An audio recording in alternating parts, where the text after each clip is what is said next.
We found the flame in the silence when the world forgot our names. Whispers turned to promise. In the dark we stayed the same. Ashes carried stories, fallen stars and sleepless nights.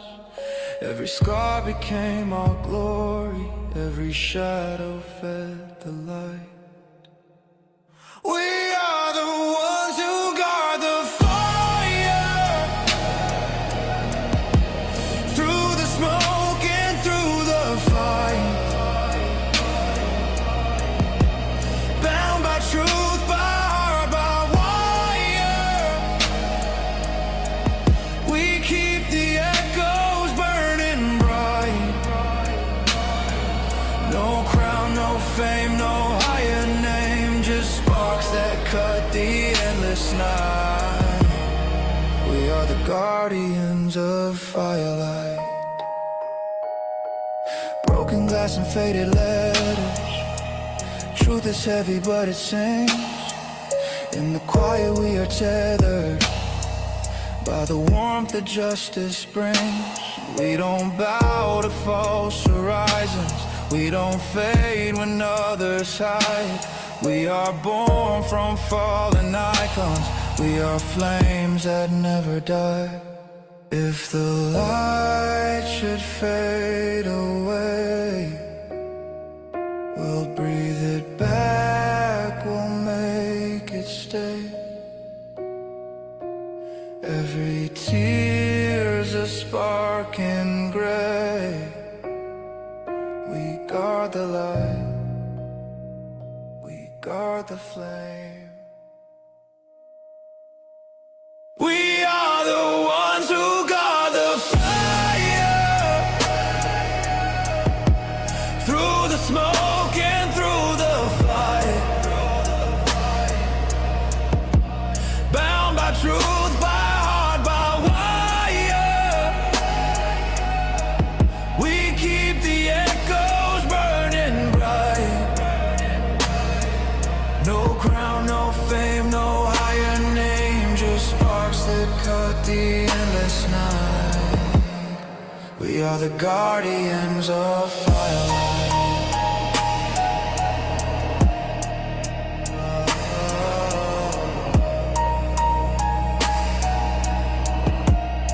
We are the guardians of firelight.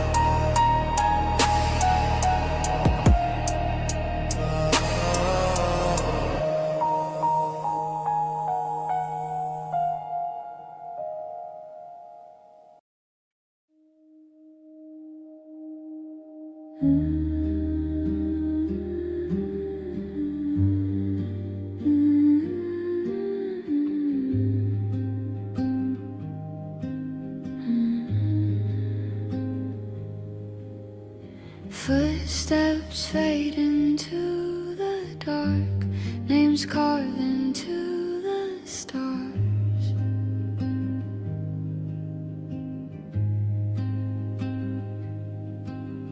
Small hands lost in time and space, the world forgot their face.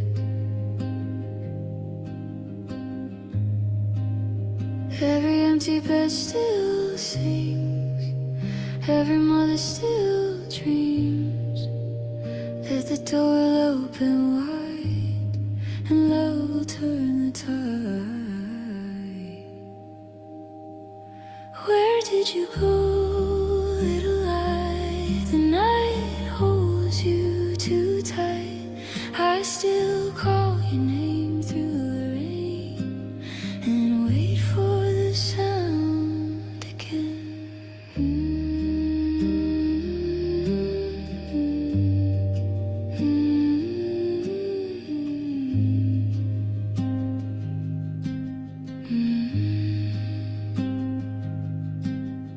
Shoes left by the garden gate, letters no one reads too late.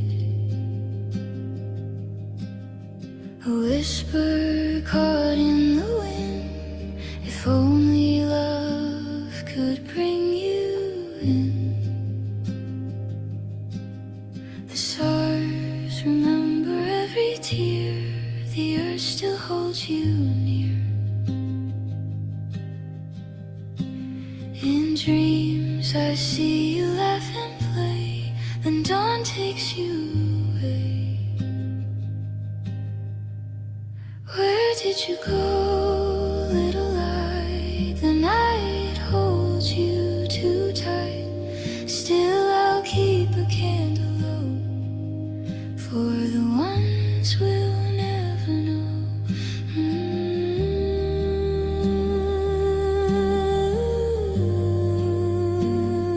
Somewhere you're found.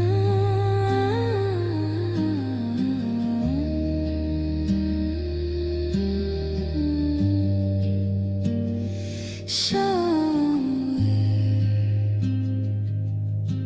you're safe now.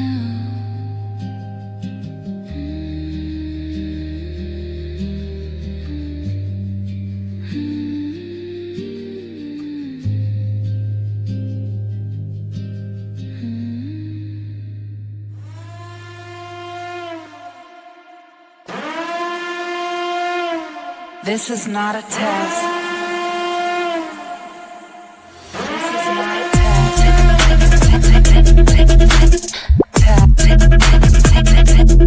This is not a test. I don't know if you can hear me.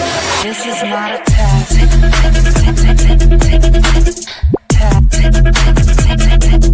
This is not a test. I don't know if you can hear me.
you while you're down.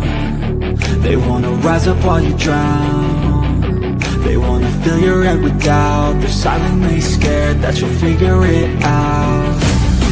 I'll make it look like I'm losing, won't bother hiding my bruises. And when they finally think you're wounded, then it's your chance to be ruthless.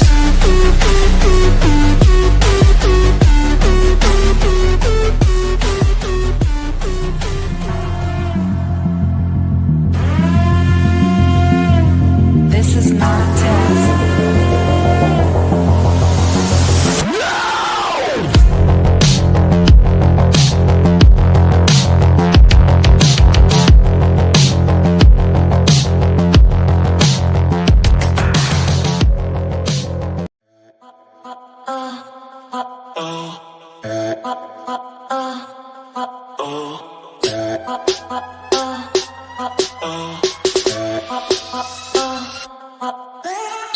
You have the right to remain silent. Anything you say and can will be used against you in the court of law. You have the right to talk to a lawyer and have them present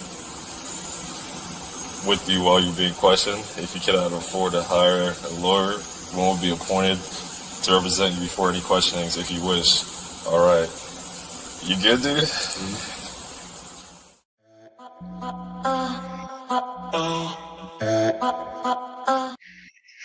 Whoa!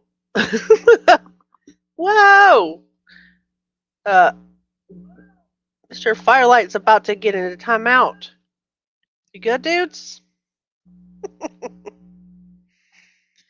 You good, dudes? Hi. Hi, everybody. I know, right? You good, dude? Oh, my goodness. Let me go back up here and say hello to people. Before I do that, should we check in with the chiropractor?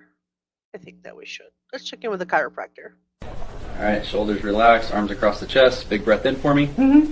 And let it all go. Oh, wow. There it is. Good. One more a little lower. Okay. Stay loose. Oh!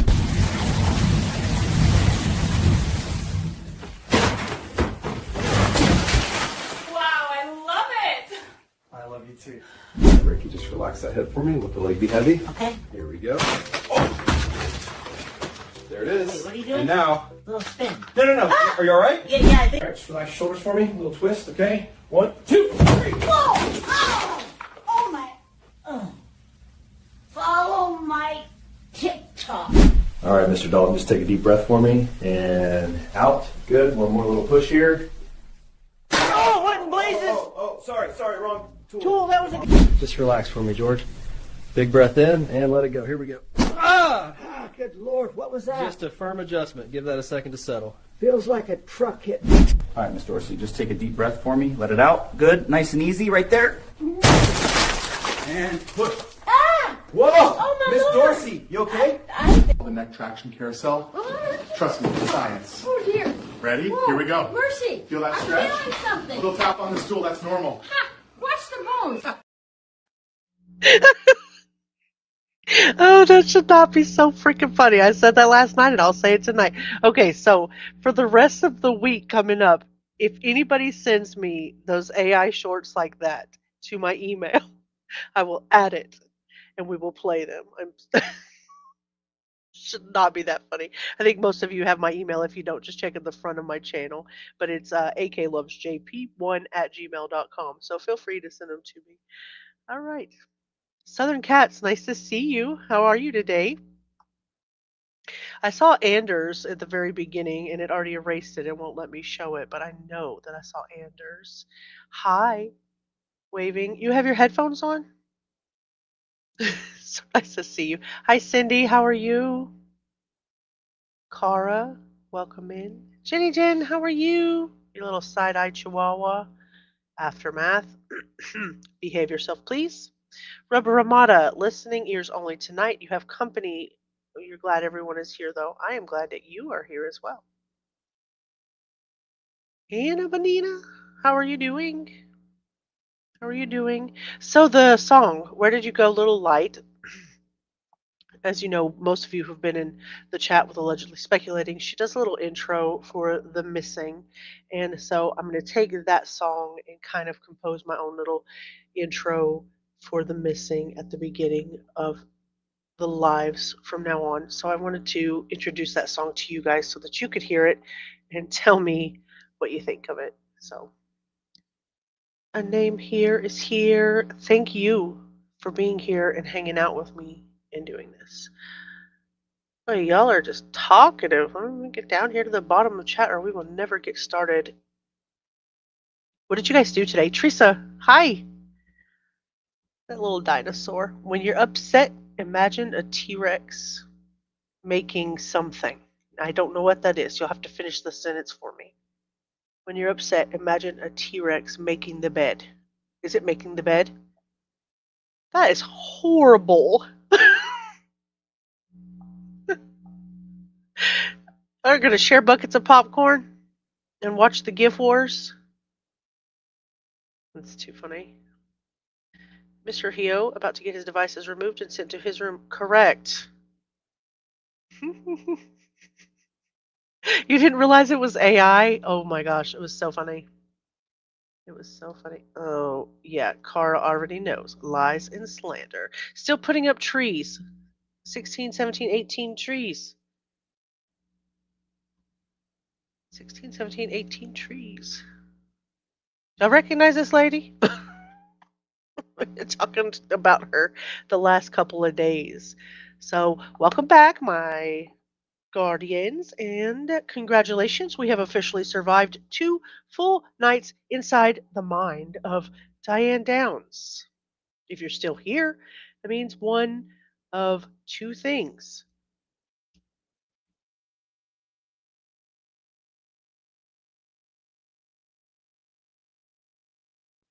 Sorry, I had to pause. I was being told to take my medicine because he says this lady might make me crazy. I'm kidding. Hi, Teresa. You think it's great? I really appreciate that, Cindy. That makes me happy. Timu Pauladine. You worked all day on my holiday meals for the now 75 families. Oh my gosh. Cindy, please drop your links in chat for the stuff you got going on. I don't even for your nonprofit. I need to learn to describe that properly. We were supposed to have a meeting, and to be honest with you, if you would like to come up and explain what it is that you're doing and drop your link in chat, I will absolutely be happy for you to do that. I'm not going to do open panel, but I will be glad to drop this link for Cindy. If you want to come up and do that, you're welcome to do that. Let me know. True crime is your safe place on YouTube. The other places are burning out of control right now. Girl, I'm not even going to go there. I'm hoping that everybody is interested in some Diane Downs and some, true crime deep dives and some stuff like that. So, yeah, it's a lot of work, Cindy. A lot of work. You are fashionably late, but you have arrived. It is so nice to see you, Dandy. She's going to bring up the lawyer thing next. Oh, next hearing. Oh, I was going to say, don't say that. You don't skip ahead. Anyway, like I said, if you're still here, that means one of 2 things. You're either fascinated by the criminal psychology, as I am, or you've completely given up on sleeping soundly ever again. Whichever it is, I'm just really glad that you're here with me. You're in trouble. Oh my goodness. I am glad to be covering her. Tonight is, oh my gosh, I didn't even say that. It is Friday, November the 7th, and we started about 7:30. It is 7:45 Central right now. Dandy, not daddy, Dandy. Hi, Dandy. Sleep, and I don't get along anyway, so here I is. Well, very good. Plus, you're 6 hours ahead of the rest of us.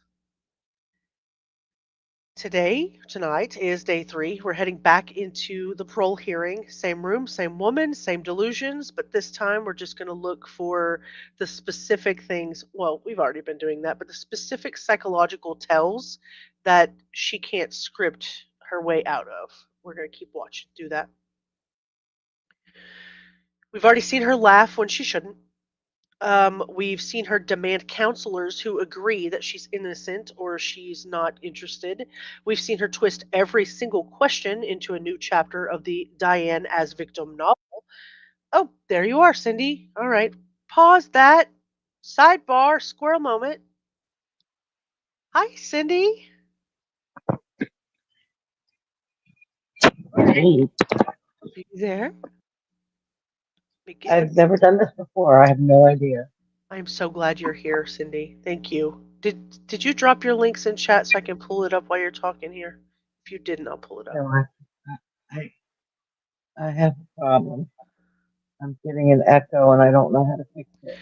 So if you want to stop your YouTube, pause your YouTube, and then it'll stop echoing on you.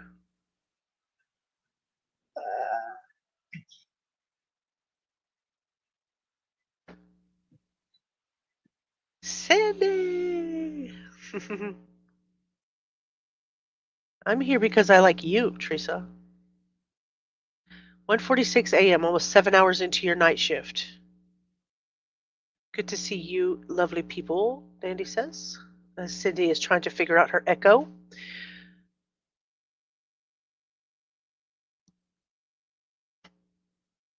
Hannah, can you do me a favor? Can you go look, or you or Cara, one of the two, go and look and see if you can find in the staging in the Discord the links for Cindy's nonprofit so that we can pull that up while she's up here explaining what this is. Cindy, if you want to drop down and close out your YouTube and come back up, that'd probably be the best way to do that. It's up to you. Thank you so much, Cara. I really appreciate you. She reminds me of a typically crazy and chaotic as cannot be trusted. Absolutely. Yeah, typical. It gets worse with age. Uh-oh, Dandy. Oh, are you still there?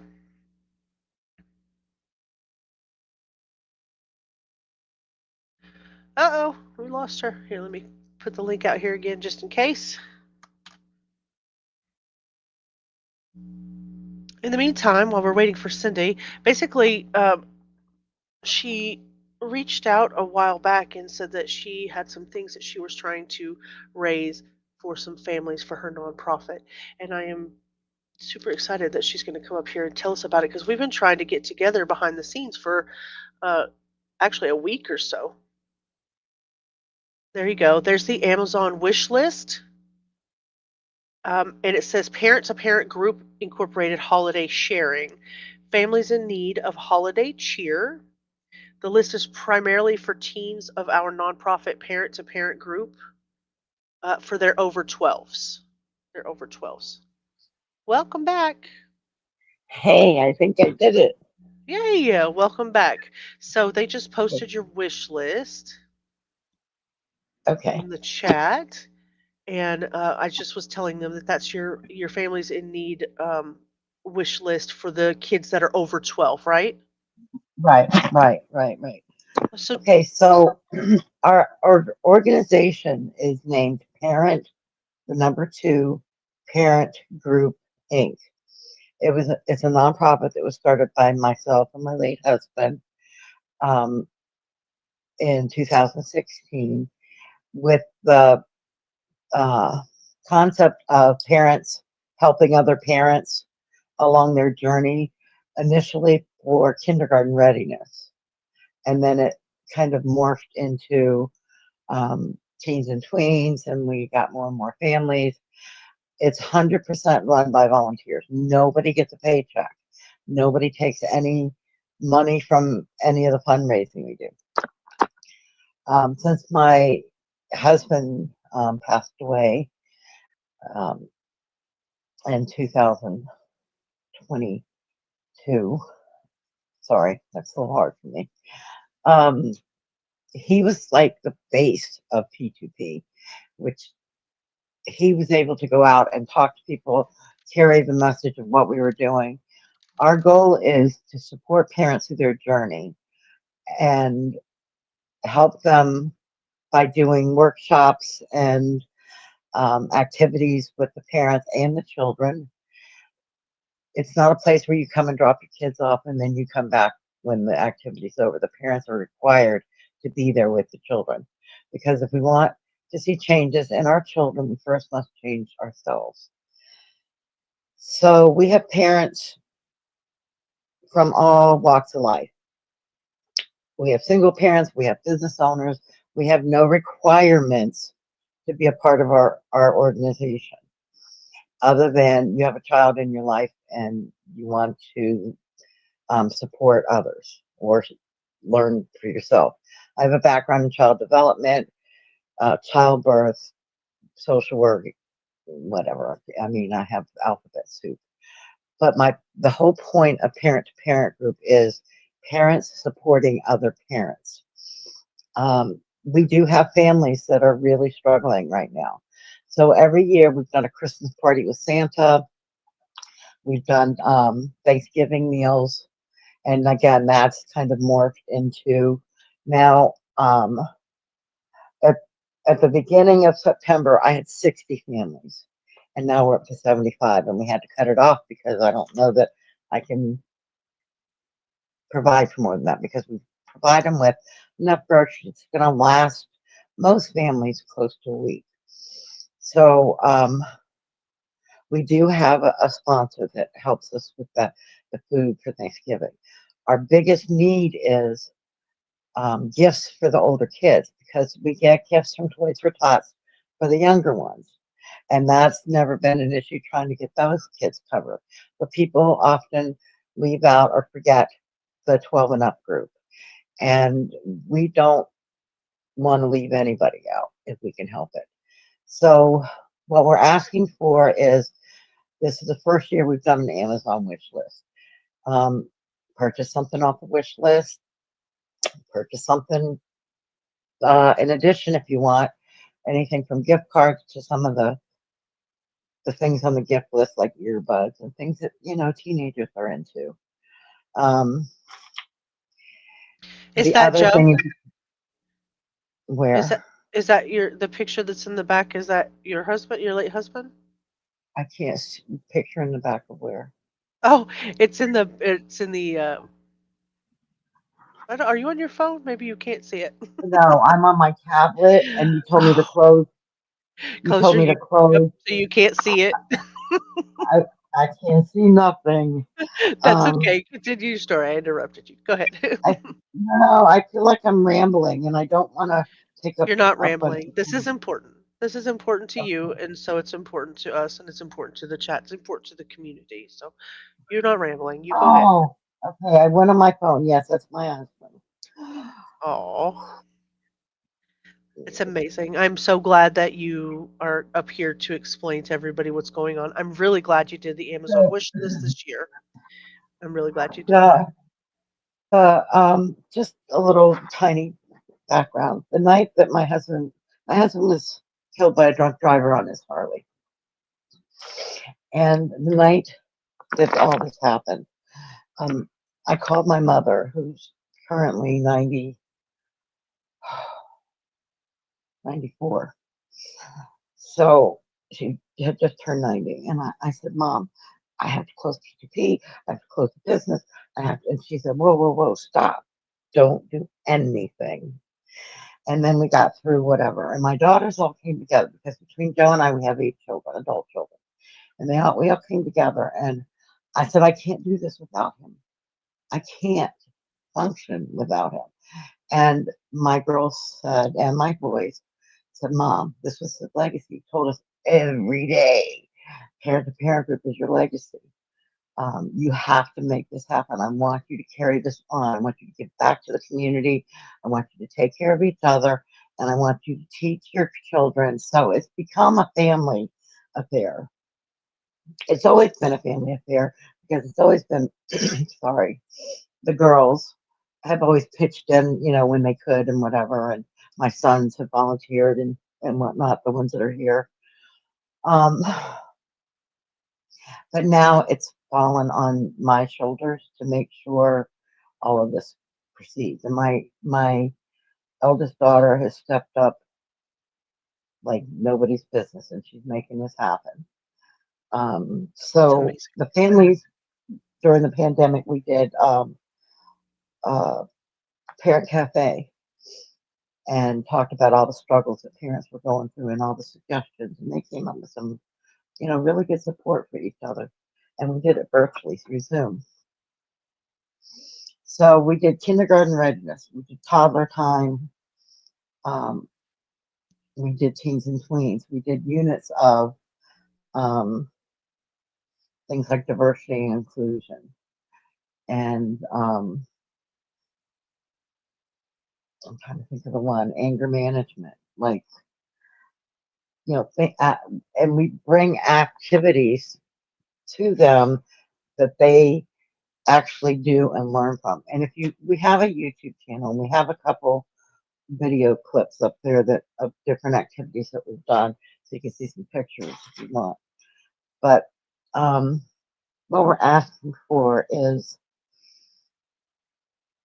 if you can share out the information, if you know somebody who has the heart that wants to help families that are struggling. Not all of our families are struggling. Some of our families have actually adopted other families in the agency for Christmas, and that's pretty amazing. Yeah, what a way to give So back. That's amazing. yeah, I mean, our families. I mean, the connection they have, and the thing is we have people that are connecting from other cultures, that would have never met any other way. And it's just amazing. The level of respect, and there's no fees. Everything's free. We don't, we survive basically on people's generosity. And I'm talking about our annual fees to file our paperwork. And our website was down for a while because it was connected to my husband's card. And once that card was turned off, I couldn't figure out any of the stuff. My daughter's putting all the ducks in line now. The other thing is I'm not good at fundraising. That's not I'm the parenting guru. I mean, if you're pregnant and you want information, breastfeeding, early childhood, teenagers, I'm the one. My husband was the face and could get ice cubes out of snowmen. Um, I think you're doing well, Cindy. I think you're doing well. What I'm going to do for tonight, I'm going to leave the Amazon wish list pinned in the chat above, right underneath the goal. And if anybody is able to donate through the wish list or through the peer to peer donation button in the website, please feel free to do so. And if you have any questions for Miss Cindy, just make sure that you either um, let me know. I can get them to her, talk to her through the chat. You can find her on Discord. You pretty much can find Cindy everywhere. And I'm very grateful to you and everything that you've done for our community. I know you're here in mine, Rubbers, and Allegedly Speculating's chat, as well as Mark the Shark. And so I hope that everybody gets the word out for you and what you're doing for the can I community. just say one thing? Because I went on my phone to see the picture you're talking about. And now I see the picture that you have. The one in the middle with Joe in the shirt and tie. That was him speaking at our very first fundraiser that we did. We got somebody to cater it. It was amazing. And then the one with the tent is one of the events where we were giving out turkeys and Thanksgiving. That's wonderful. That is wonderful. Cindy, thank you so much for coming up and sharing that with us. I'll definitely leave that link pinned. Like I said, I know you'll be in chat, so if anybody has any questions, I'm so sorry for your loss. It's absolutely devastating. Guys, don't drive Mhm. drunk. Don't drive No, drunk. Don't drive buzzed. Just don't do it. no. So, thank you so much, Cindy. I appreciate you so much. Thanks, everyone. Yay, that was Cindy from sunny South Florida. So thank you guys. Like I said, I'm going to leave her link posted up in the top of the chat for the Amazon wish list.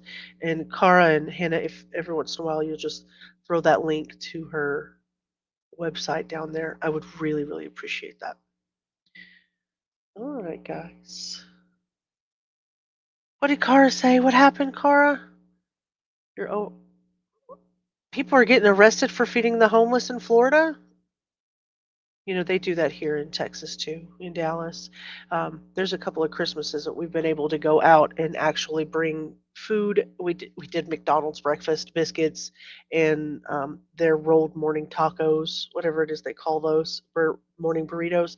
And we had hats, gloves, and scarves that we went put on a trailer with some water, 24 packs of water, and we were able to do that a couple of Christmases in a row. And there's nothing more fulfilling than being able to give back to the community in that way. So you guys are wonderful for even trying. I know. I bet there's nobody in this chat that wouldn't feed anyone they came across. So I really appreciate that and you bringing that up. I also know that I saw something about the SNAP benefits. I haven't looked into it, so I don't want to speak on it too much. Or really roll it into this without knowing what I'm talking about. And you guys, if you know me at all, you know that I won't talk on something that I don't have a little bit of facts on. So I will definitely look into that. Maybe try to do a little pre-record after we get done here and see what I can find on the SNAP benefits and how that's going. Yeah, I know you do, Danny. I have no doubt in my mind that you do. It's illegal to be homeless in Florida. Wow. I don't drink or, in fact, drive. Okay, Hannah. Well, you should be safe, I hope. Wow. Wow. Well, thank you so much again, Cindy, for sharing.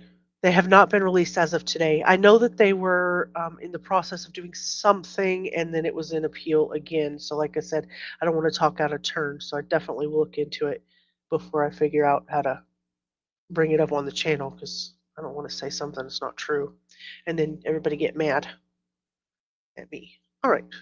Now, we're going to. Where am I at mentally? Okay. We were talking about Diane Downs. So we've seen her laugh when she shouldn't, demand counselors, like I said, that agree that she's innocent or else she doesn't want to talk to them. We're going to look in between her words tonight. It's not what a person says that reveals who they are. It's what their ego won't let them admit, right? Because obviously she's not going to admit guilt. We'll talk about the denial, the narcissism, the survival mechanism that she has developed, and how people like Diane turn parole hearings into full on ass performances. So if you need coffee, you need notes, your emotional support, snacks, and pets, because we're about to get into it. So if you guys need anything, just let me know. Day 3 of our series of Rehabilitation versus Retribution. Let's go. We were an hour and 35 minutes in, so back in about 2 minutes, and that way we can figure out where we were. Make sure we've got our closed captions on. Here we go. There's no forgiveness for that. So I don't want to forgive myself, but I don't know. That's the only thing that sticks. That's the only thing that sticks. That if I was to ever have a counselor, and like I said, Dr. McNeil has graciously offered to counsel me when I get out. That would be my thing, is coming to terms when I'm alone in my shower, because that's the only place you're alone in here. That is the only thing that I really, really struggle with. Everything else I have come to grips with, but not that, because it can never be changed. No matter how much we talk, no matter how many questions I'm asked, no matter how many times I sit before the board, that night is never going to change. And so therefore, in my soul, it never goes away. It never gets reconciled. I don't even know that it can. Even if I had a psych, I'm not even sure that it could be. Because... Okay, thank you. All right, so Miss Downs, I actually think that now probably is a good time to take a break. We're halfway through our topics. We have, just so you know where we're going next, so the next topic we're going to cover is disciplinary history. And then I'm going to combine 2 topics. We're going to talk about the psychological evaluations that you've taken, and we have a few in the file. And we're going to talk about your criminal history together, all in one topic, in kind of one lump. And then we're going to cover at the last your parole plan and what your plans for your future are going to be. So that's where we're going, and we are about halfway through. So let's take a break. Now here's my question to you, because I just don't know what the situation is there in California. How long does it? I mean, how much time do you need if you need time to use the facility, get some water? Do you need 10, 15 minutes? What does that look like there? The bathroom is about 20 paces that way, and I don't drink water because I don't want to have to go to the bathroom. So whatever you guys, I will be sitting here when you come back. Okay. How's that? All Well, right. in that case, if something happens and you don't come back, I will go get the officer. If this screen goes black, because it's happened before, I will go get the officer and he'll put you back on. Okay, perfect. I appreciate that very much. So let's go ahead and take an 11-minute break. We'll come back on the record at 10:35 a.m. And with that, we'll be off the record until then. Just so you know, Ms. Downs, we might still be able to hear you on your side, so just heads up. Okay, that was going to be my question. I don't know if my attorney wants to talk to me during the break or if she's good, and I'm good. Well, if that's the case, that's for you to work out with with the California staff to try and figure out a means to do that. I don't have the capacity to figure that out for y'all, so that's up to y'all to figure out. Okay. Diane, if you can ask the officer whether there's a way we can talk on the phone, that would be immensely helpful, but we can't talk on the phone at all. Give me your phone call real quick, because I don't have it on me. 503-490-0777. Don't call her. All right. Y'all don't call her. Okay, and we'll come back in 10 minutes now. Thank you very much. Okay. Thank you. Y'all don't call her. All right, Ms. Downs, we're back on the record. Can you still hear me? Okay, we're back on the record. They have about 4 or 5 different things that they're going to cover, and he's going to be pretty, you'll be able to follow along pretty well on the different parts that they're going to cover and what is in a typical parole hearing. And, well, we're an hour and 36 minutes in. It's 4 hour and 29 minute parole hearing. So we know she's going to be doing some more stammering. So yay, here we go. I can. Okay, good. Miss Mayhew, I hope you're back with us and you can hear me. If you can just let me know that you can. Yes, I'm here. Thank you. Okay. Okay, thank you. And Miss Mayhew, I just want to let you know the email request for the set over specifying your objection that was sent at 7:38 a.m. this morning. I'm going to include that officially in the record to go along with your oral objection, assuming you don't have a problem with that. Because I'm a potato. Thank you very much. Okay. All right. Thank you. Okay. All right. So, Ms. Downs, we're going to turn to your disciplinary conduct.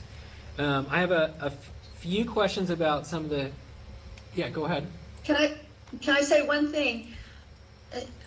That I remembered what the $1,200, where she read that, because she's going to go crazy. One of the members is going to go crazy looking for that $1,200. That was my past parole board hearing.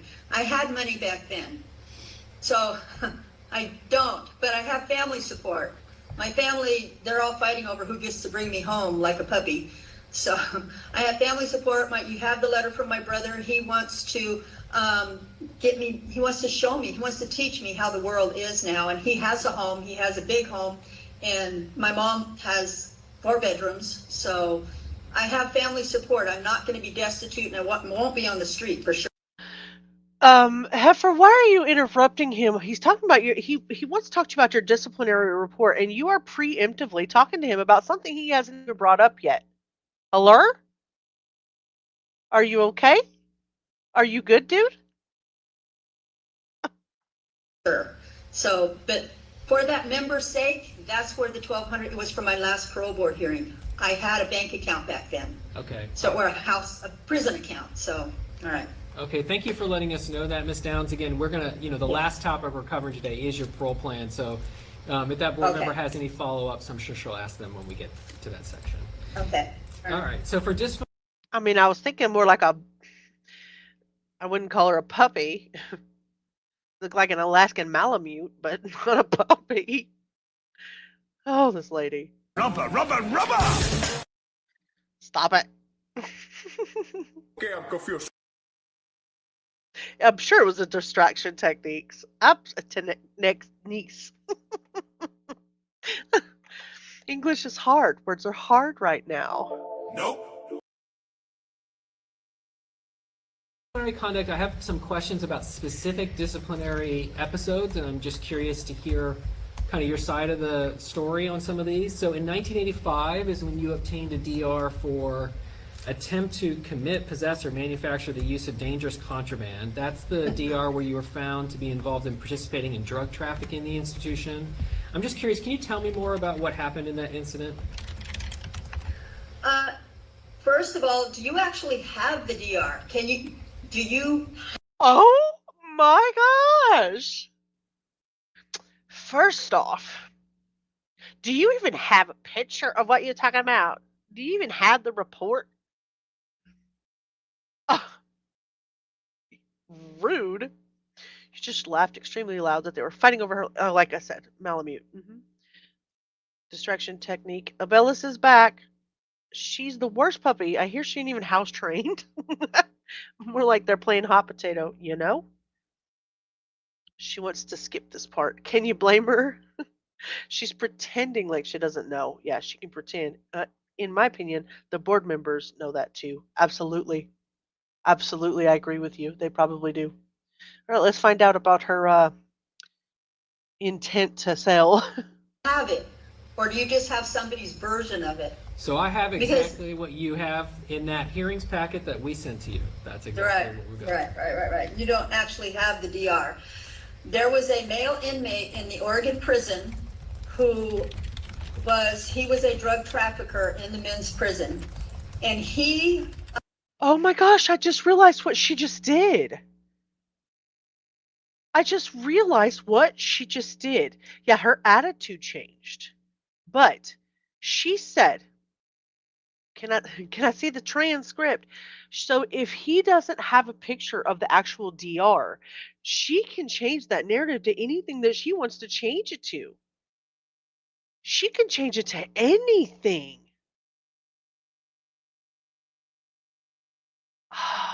Do you have the record so I know how much I can lie about? Yeah, exactly. Here we go. Wow. Alleged that I wrote him a letter about bringing drugs from his prison into our prison. It had nothing to do with the visiting room. And because they gave me a copy of the alleged letter. It had nothing to do with the visiting room. I did not write that letter. He was getting in trouble. He was being busted, and he figured if he could throw heat off on Diane Downs and that he's the good guy because, look, I'm trying to help take down drug dealers, he thought he was going to get himself out of trouble. And he did, by the way. He did not go to ADSEG. I went to ADSEG. But if the staff had truly, if the warden of Oregon State Penitentiary really believed that I was doing that, that warden would not have allowed me to walk from my women's prison to the men's prison to go to college to get my associate's degree. Well, in fact, if you cite the parole hearing that she had after that time in 2008, the Oregon Board of Parole and Post-Prison Supervision Summary says, and I quote, "The inmate continues to receive minor conduct violations and demonstrates limited ability to follow institutional rules. Inmate disciplinary summary for Elizabeth Diane Downs," redacted for privacy, obviously, but according to the Oregon Department of Corrections, she has maintained a pattern of minor rule breaking, verbal defiance, non-compliance, boundary pushing. Nothing violent, but enough to remind the board that control and obedience are still foreign concepts to her. End quote. Yeah. Hope you got your hip high shit boots on. Jeez. Pulling it, yes. Thank you, Dandy. That is a really good. That's a really good comparison. Story time. I think that. So what I was putting here in the chat is that they're saying that they probably wouldn't be able to publish unredacted versions where we could see, but I'm going to guess that the parole board can get a hold of them, right? I'm sure you're in full PPE because we have a C-19 outbreak at work. Breakout at work. Does that work? I'm so sorry, Hannah. I hope I hope that goes away quickly. You make sure you take care of yourself, keep yourself very safe, keep yourself covered, and do all this stuff. I mean, we've all learned between now and, when it came out what to do, so I'm sure you're doing just fine. Just be safe. It makes me nervous. It just makes me nervous for you. He would never have allowed me in that prison. And that man, that same man, to be on the prison floor with me. So clearly, not even they believed it at that time. So I did not write that letter. And it had nothing to do, even the letter itself, as bogus as it was, even that letter did not talk about bringing drugs into the prison. It was about, I think the letter said something to the effect of, I wanted heroin for a friend of mine. I didn't have any friends in the Oregon prison. So how is this supposed to happen? Oregon prison was not amenable to me. I did not have friends there. Okay, so it sounds like that you kind of contest that you were involved in bringing drugs into the women's prison. Did I get that correctly? Absolutely. And then in 1987, that is when, as we know, you escaped from the institution. Can you just let the board members know why you chose to do that? I had just received an affirmed without opinion, an AWOT from the Court of Appeals on my direct appeal. And I believe at that time, we also got the Supreme Court decision that we came down, I think the AWOT came down in February and the Supreme Court denied review in May of '87. And the media called me and said, so how does it feel to know that you're never going home? I said, I don't know what you're talking about because my attorney did not tell me that I had lost my appeal. I don't know what you're talking about because I was sentenced to life in prison, but I'm expecting to get out because I'm a Smurf and I'm going to hide under the dirty bed sheets in the laundry and come out with the laundry. And I'm going to go home.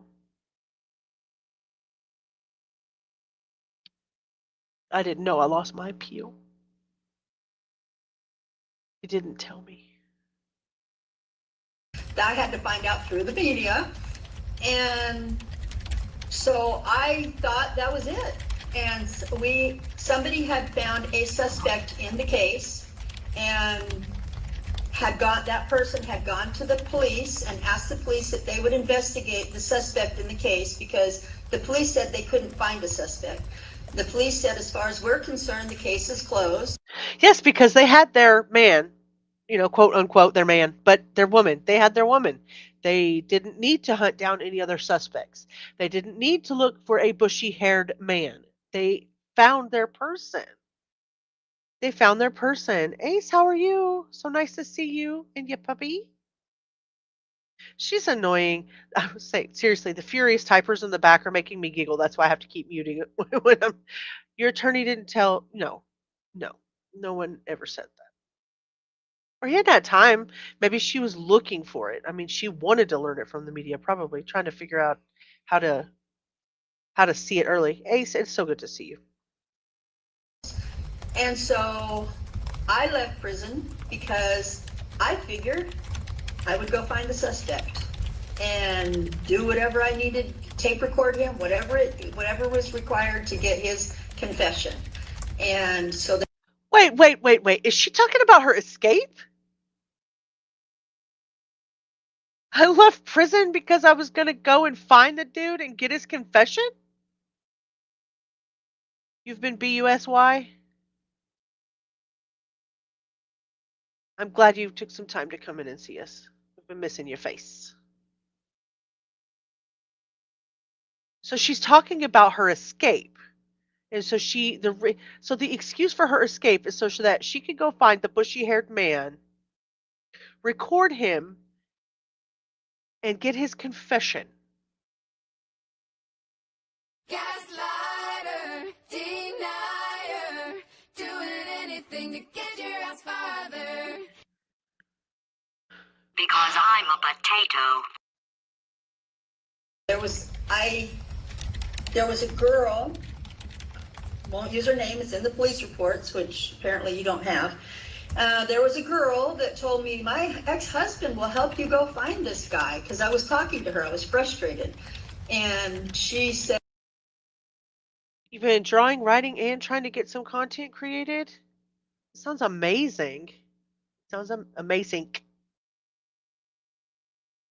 Oh, let me go back here. Let me go and see. What are you doing here? Are you putting your stuff up on your channel? You putting stuff up on your channel? Do we need to be posting your link here? She's more than condescending. I don't even think she knows what she's saying. Well, where are you putting your content so we can promote you, Ace? Let me know. She escapes prison to go find the one-armed man that killed his wife that he was blamed for. Well, let us know, Ace. I'll be glad to put that in the chat. I see the cute stuff that you do have on your channel, so I'm looking forward to see what you got going on. Oh, you have it on Facebook. Okay. Very good.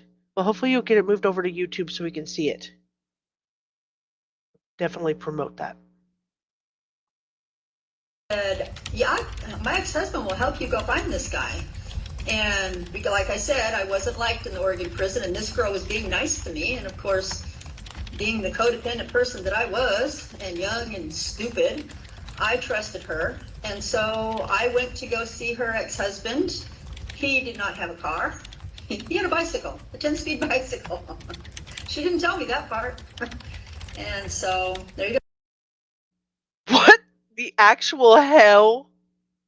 Did you guys hear that? That wasn't just me.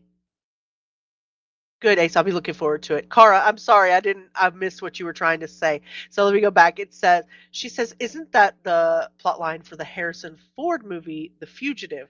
He escapes prison to go find the one-armed man that killed his wife that he was blamed for. Now I am on board with what you're saying.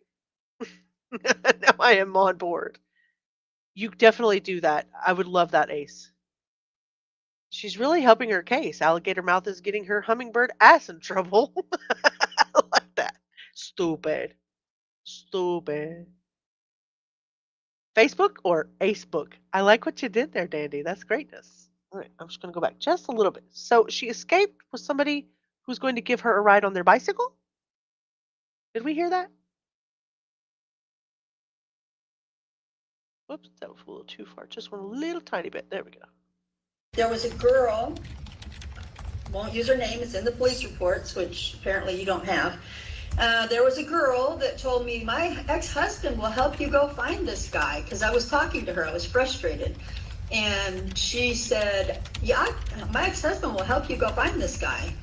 And like I said, I wasn't liked in the Oregon prison, and this girl was being nice to me. And of course, being the codependent person that I was, and young and stupid, I trusted her. And so I went to go see her ex-husband. He did not have a car. He had a bicycle, a 10-speed bicycle. Wow. She didn't tell me that part. And so there you go. That was why I left, because there was a suspect in the case, and I was going to go find this suspect. Okay, that's helpful. When you did that, did you have an idea of who you believed the suspect was? Yes, and it was it was a suspect. It was the suspect that I had picked out of a photo lineup. The police gave me his name. And so I had told this reporter, and the reporter... His name was Skibbity Foopa Flap. Skibbity Foopa Flap. That was his name. Don't search that. Skibbity Foopa Flap. Found this, no. The reporter allegedly found this person in Seaside. I did not know there was a Seaside, Oregon, apparently. So I was headed to Seaside, California, thinking that was the Seaside, that he was in California.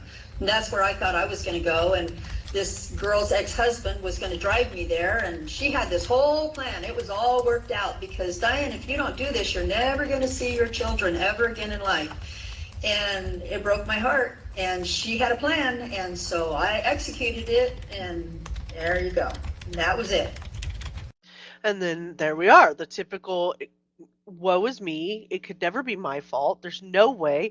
I mean, Diane, you've got to do this. You've got to do what I tell you to do. There's no such thing as Seaside, California. I think she's talking about Oregon when she escaped.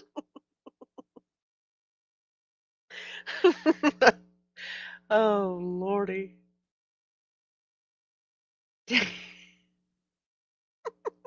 I want to ride my bicycle. I don't know the song, but I'm hearing music in my ears. No, it was Princess Consuela Banana Hammock. Oh, I'm sorry. I did not realize. So it was Skibbity Fuba Flap's wife, Princess Consuela Banana Hammock. This, you guys are great.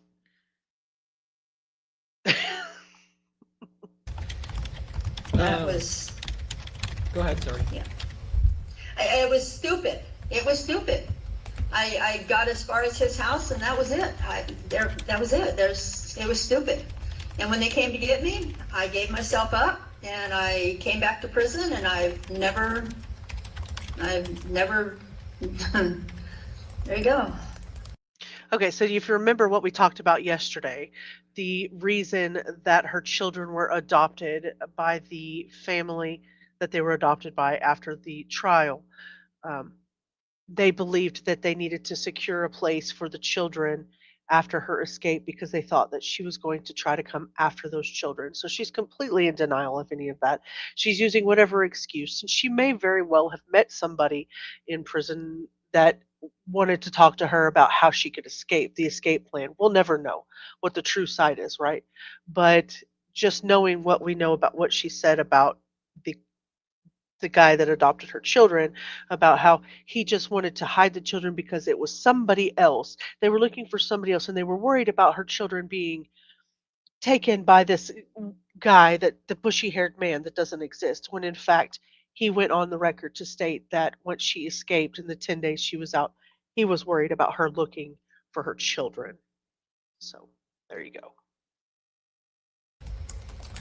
We did not find a suspect until the suspect, the person who's been confessing, we did not find him until 1993.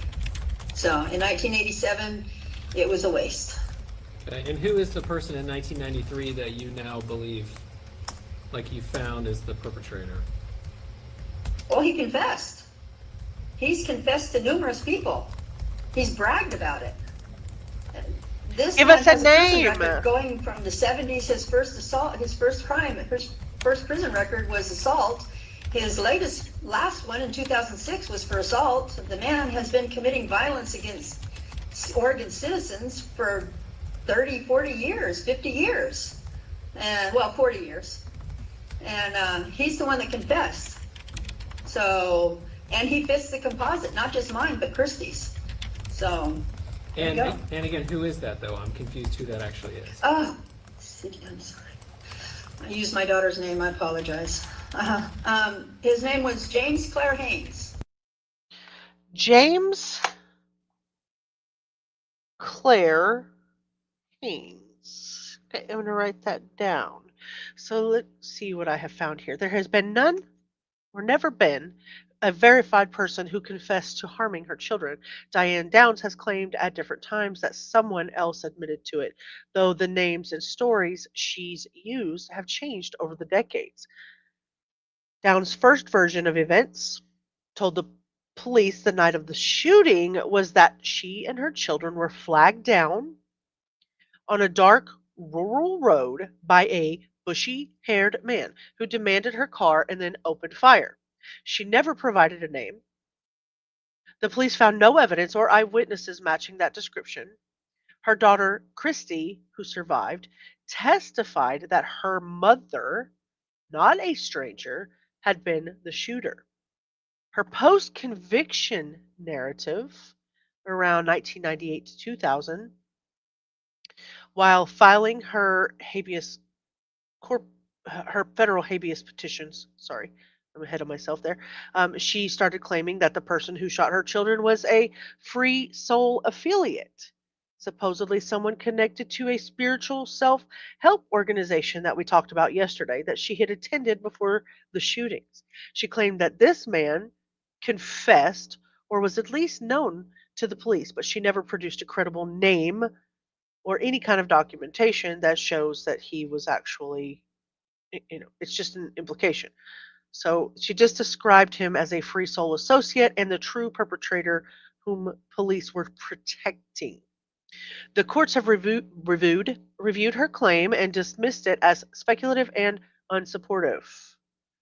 In later years, she has occasionally referred to a man named Jim or a contractor from Arizona, also known as James Claire Haynes. She's implying that this was the person that was responsible, but no such individual has ever been identified, investigated, or connected to the crime. These names appear only in personal letters and self-published writings, not in any verified court record. Wow. James Claire Haynes Jingleheimer Schmidt?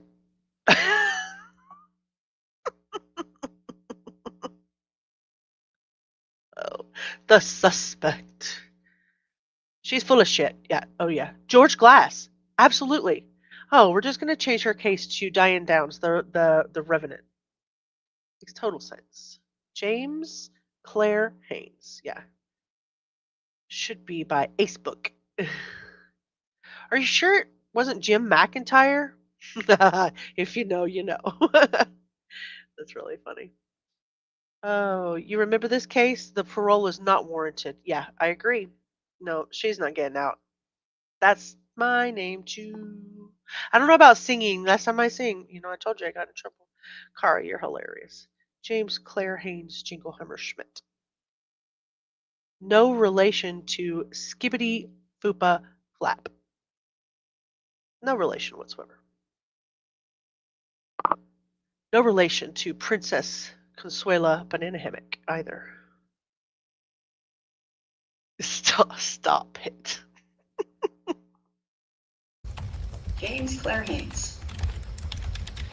So in 1989, so in May of 1989, you were in New Jersey institutions, and you received a disciplinary for attempt or planning to escape.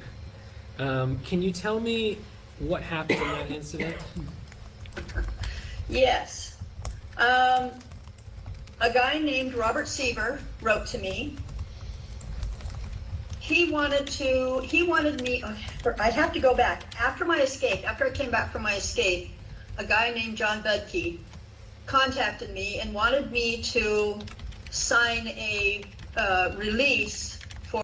Wow, she's really good about remembering all these names. Robert Seaver, John Bedke, whatever it is she says. How do I highlight a person? Just report or block now. What? Missed a word. No relation to washing machine Tortello. Oh, yes. None at all. No relation. I was once saying y'all corrupted me. Not. You knew it. Lies, Hannah, lies. Ace, please elaborate. We need to block somebody. Somebody doing some F shit in here. Okay, anyways. There was an escape or an attempted escape incident linked to May 1989. The context is blurred. Go figure. So we'll listen to what she says, and then we'll see what was actually on the records for her May 1989 Union Township, New Jersey alleged escape plot.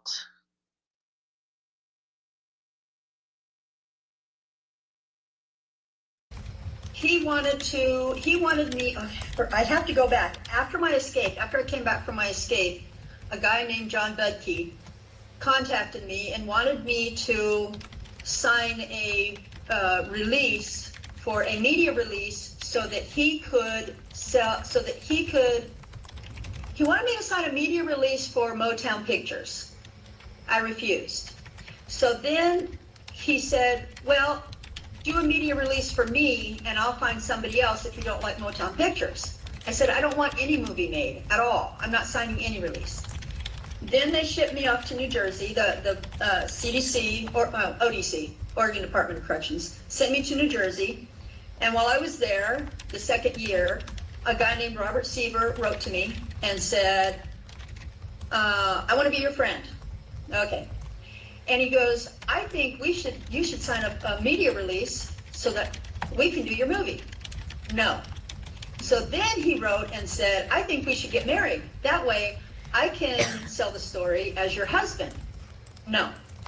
Well, maybe I should come and visit you. So he moved to New Jersey and was here for 6 weeks. He came to visit me weekly.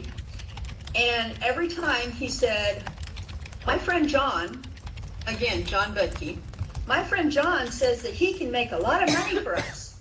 No, I'm not interested in a movie. I'm not interested in making money. My parents take care of me. I don't need that. He stayed on me for 6 weeks, and the very last day that he came, he goes, John says this is your last chance. He wants you to sign the media release, and if you won't do it, then you're just going to be in a lot of trouble. And I said, how much more trouble could I be in? She's more long-winded than me, for God's sake. Let's see. Oh, you want to highlight Dandy. Okay, let me go back up here. She's making this up as she goes. It seems like it. No one wanted you for Motown Pictures. Content says there's no such thing as Motown Pictures. Let me go back up here. What did Dandy say? Dandy. Sorry, I'm scrolling. Should be Ace Book.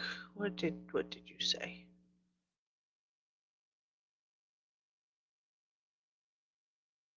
Dandy, you said some cool stuff that we need to highlight, and I don't see it. Go back here. You want to ride your bicycle? I saw that. Facebook or Ace Book? Is that it?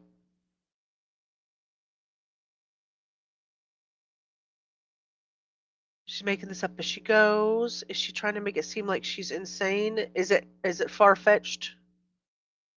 No such thing as Motown Pictures. Her parents take care of her. She's so unlikable. I wonder if everyone is looking at each other like, is this broad for real? That's funny. Motown Records, yes. No Motown Pictures. Motown Music. You're discombobulated. Discombobulated. I'm so showy. Okay, I'm confused. It's an idea. It's an idea. She wants you to be confused. Fuck this place.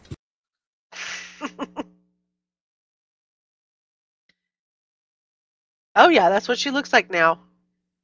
Yep. This must be Sherry Papini part of her story. Yeah. Yeah, her stories do this. Yeah, well, I found some good stuff. So as soon as she finishes her lies, her gaslighting, then we'll talk about it. He left and went immediately to Investigative Services Unit, ISU. I don't know if you have the equivalent in Oregon, but he went to basically the warden and said, Diane's planning to escape, and I'm going to help her. I did not know he was doing this until the correctional officer's captain came to snatch me up and put me in ADSEC, and I said, what am I doing now? What have I been accused of now? And they said, you and Robert Seaver were planning to escape. I said, we were not. So the district attorney's office stepped in New Jersey.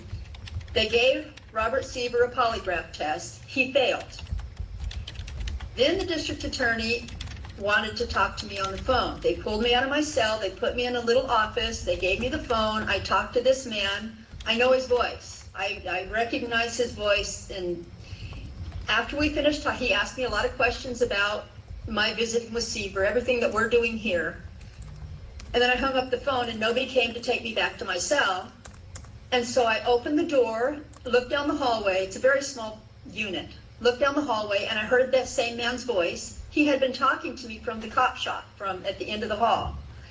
And he said he did not see me open the door. The officers didn't see me open the door.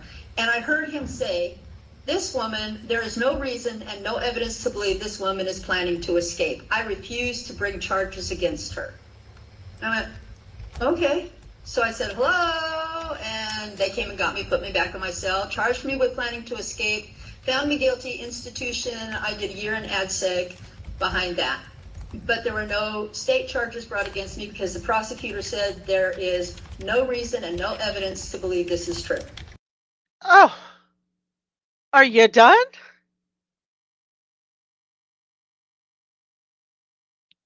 This reminds me of like when I used to get in trouble at home and mom would sit you on the couch and she was going to tell you why you shouldn't do what you were doing, and instead she kind of went off on a tangent on why you shouldn't do what she's done in her past instead of disciplining you for something that you did. Yeah, I can't. I can't. Yeah. I can't. Gaslighter, denier, doing anything to get your ass farther. 2 years after her conviction. She's the most important person and the smartest in the room, Abellis. 2 years after her conviction, Diane Downs escaped from the Oregon Women's Correctional Center in Salem on July 11th of 1987. This is the one where she scaled the 16-foot razor wire fence and disappeared for 10 days.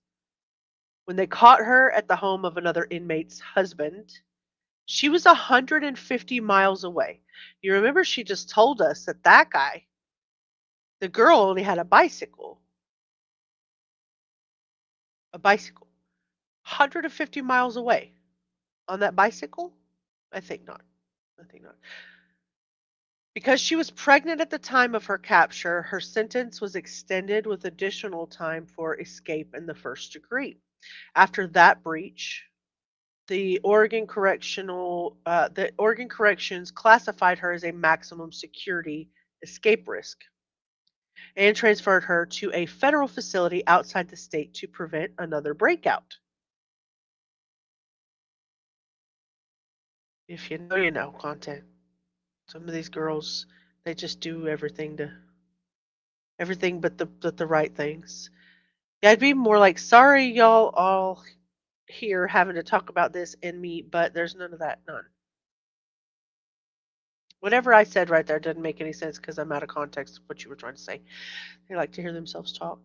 My 4-year-old nephew told me that Spider-Man once saved him from falling off the roof of the house. His story probably did sound more believable than this crap.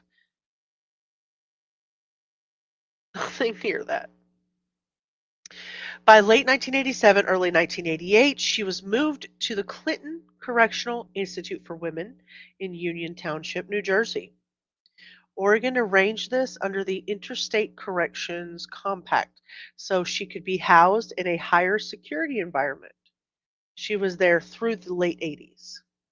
In May 1989, New Jersey prison officials received intelligence, quote unquote, intelligence, that Downs was involved in or aware of an escape plan. Different accounts describe it as rumors that she had written letters or made comments to another inmate about plans to flee, and then officers finding notes and materials suggesting that she was preparing for an escape attempt.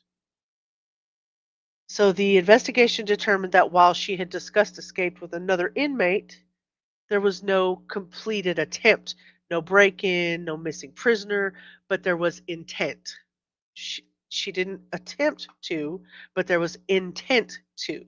And there were conversations, and that violates prison security rules. Just talking about that, just in talking about escaping violates the rules. So as a result, she was placed in ADSEG, solitary for several months. Her security classification was raised again after that. Excuse me, because the incident was logged as an attempted escape or conspiracy to escape. It was a disciplinary violation, not a physical breakout.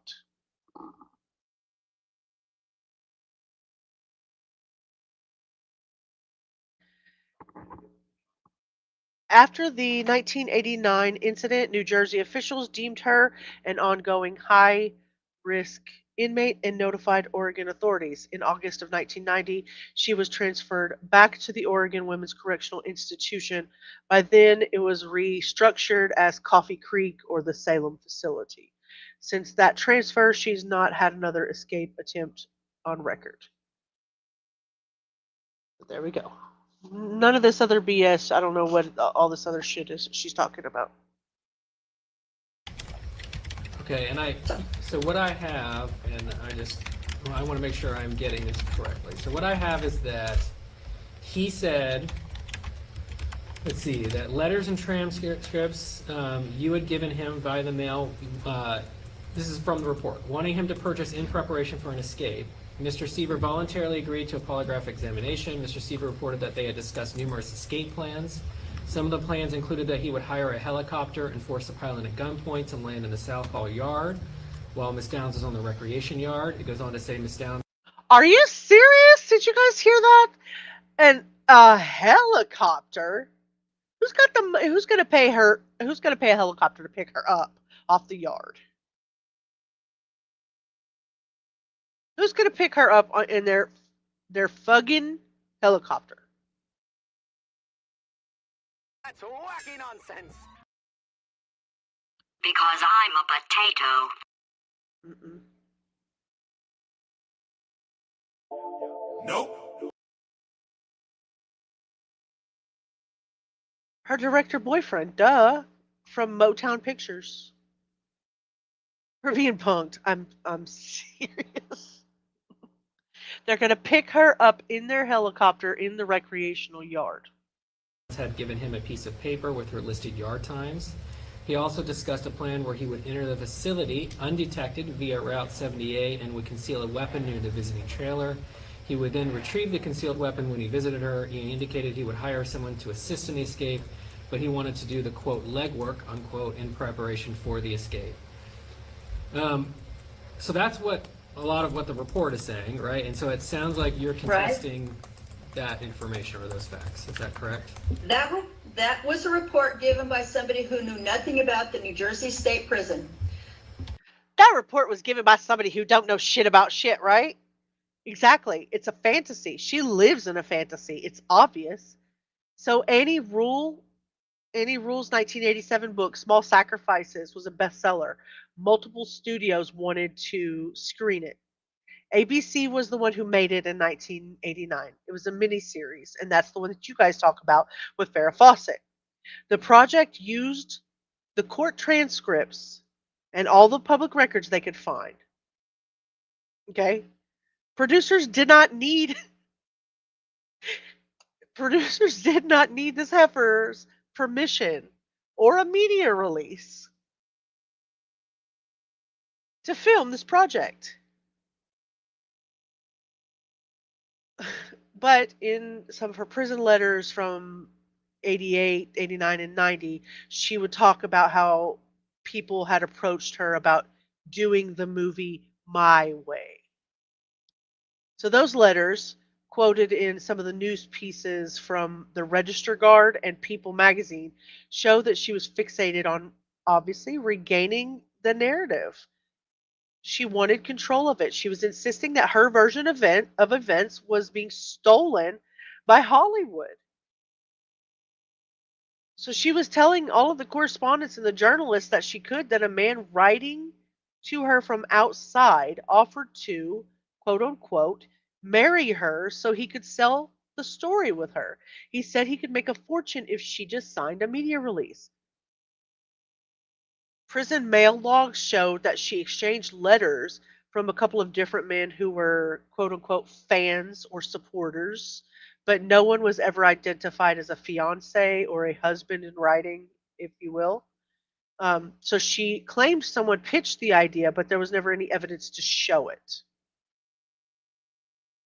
So this fits. This fits with everything psychologically wrong with Downs. Control and ownership of the narrative first. If she could claim that the producers needed her signature, then she gets to be the star of the show, right? She's the star of her own little show. She has what they call validation hunger. It's someone who wanted to Someone wanted to marry her to make a movie. She's framing herself as the most desirable, powerful, unjustly silenced woman. There's the narcissistic self reinforcement in her. And then deflection. So when she talks about media exploitation, the focus always shifts away from the crime. She never talks about the crime. They just wanted to make a movie about Diane Downs because Diane Downs is amazing, but not as fucking amazing as this person right here. Not as amazing as Abellis. Abellis, thank you so much, Mama. Thank you very, very much for gifting 20 True Crime Guardian memberships. Joy, Tracy Dale, The One True Whitney, little bit of Lisa, Curious Christine, Brittany Helton, 1-800-FRAUD-BUSTERS, Abby Normal 13, GSD's Dog Mom, Gold Digger. If you received a membership from Abellis and you are able to say thank you, please do so. Please do so. What an amazing human being you are, Abellis. I really appreciate you. I really appreciate you a whole bunch. All right, Don't call me needy. But I feel needy. I feel needy. Thank you so much. I really appreciate you. You go say thank you properly. I'll do both.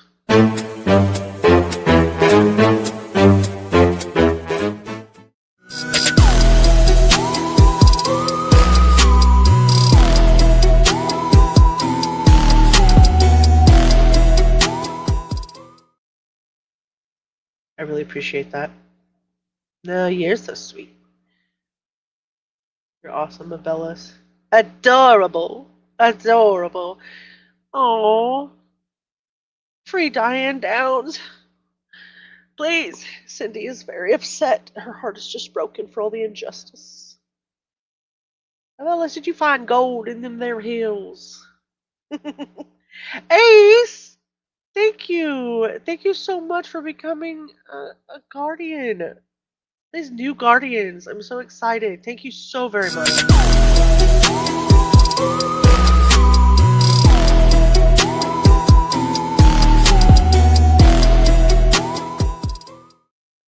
I really appreciate that, Ace. Thank you so very much. Yes, Orange, you found gold in them there heels. Wait, what happened to the next 10 memberships? Did I miss something?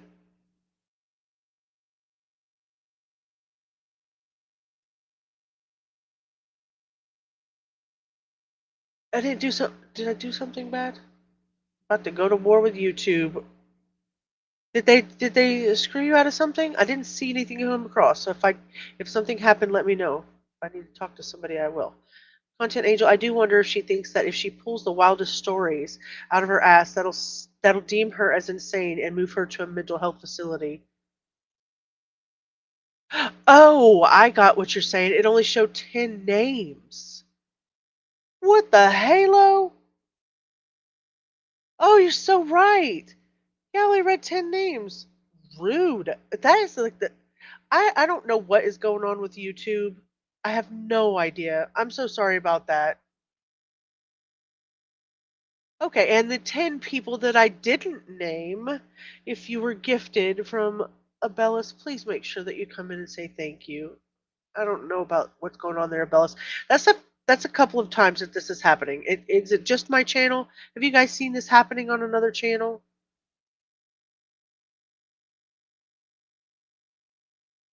Piece of shit. I know. I want to know who they were too. If I can figure that out in the studio, Abellis, I will definitely let you know. I am so sorry about that. Control and ownership of the narrative. You did see it on Mark's channel, so it's not just mine.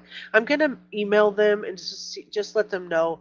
I mean, I'm just a little tiny bitty baby channel so far, but when you're a bigger channel and you have people come in to support you, it's super important. It's amazing to me.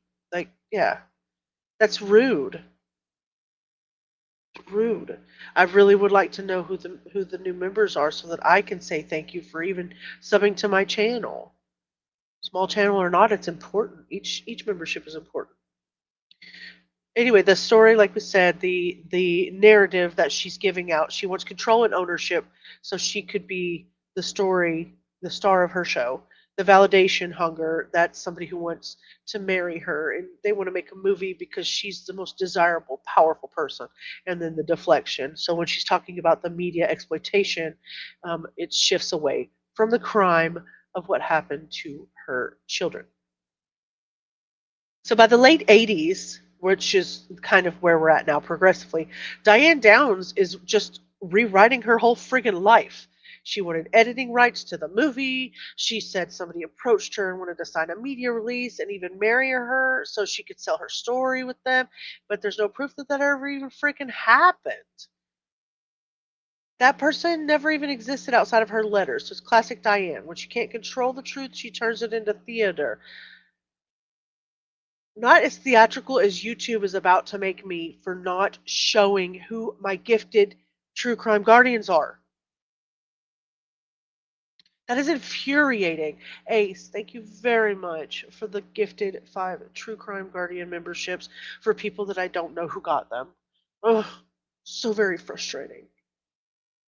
So very frustrating.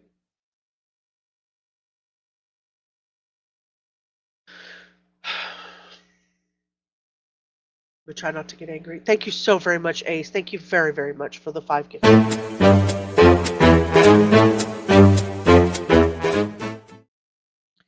I'm going to send pizza to YouTube with some little rat pellets in it.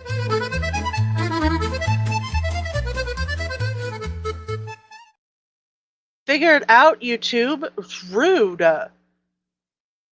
Thank you so very much. The crime was that they ever let her out of solitary confinement, in my humble opinion. Absolutely. Woohoo! You are amazing, Ace. Thank you so very much. All right, let's go on with a little bit more of her crappy story. I have more fun talking to you guys than I do listening to her mouth. There is no yard time. There is whenever the staff feel like to take you out, they'll take you out. And there is a gunner, and that's when they can get a gunner to sit on the outside of the fence. It's a small yard. It's I don't know if you've ever seen the OWCC yard. It's roughly the same. It's half the size of the OWCC yard.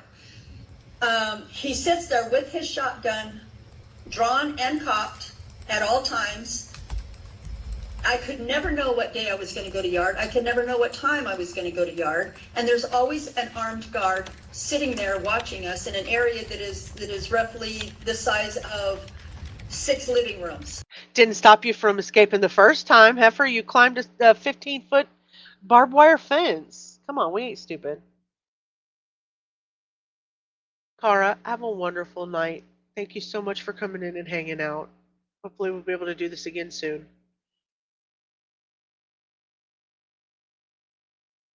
Sleep well. Why would they need a gunner for you? Are you out on the yard? Like they need prison yards explained to them. I know. I was thinking. Like, let me tell you how it goes, dummy. Night, Cara. Sleep sweet. Happy Friday to you. Thank you so much for hanging out. Love your face.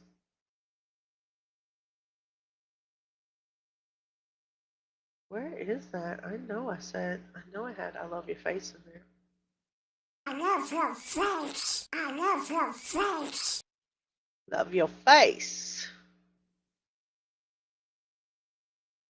In case you wanted to know. You know what to do with that big fat butt. Wiggle, wiggle, wiggle. Wiggle, wiggle, wiggle. All right.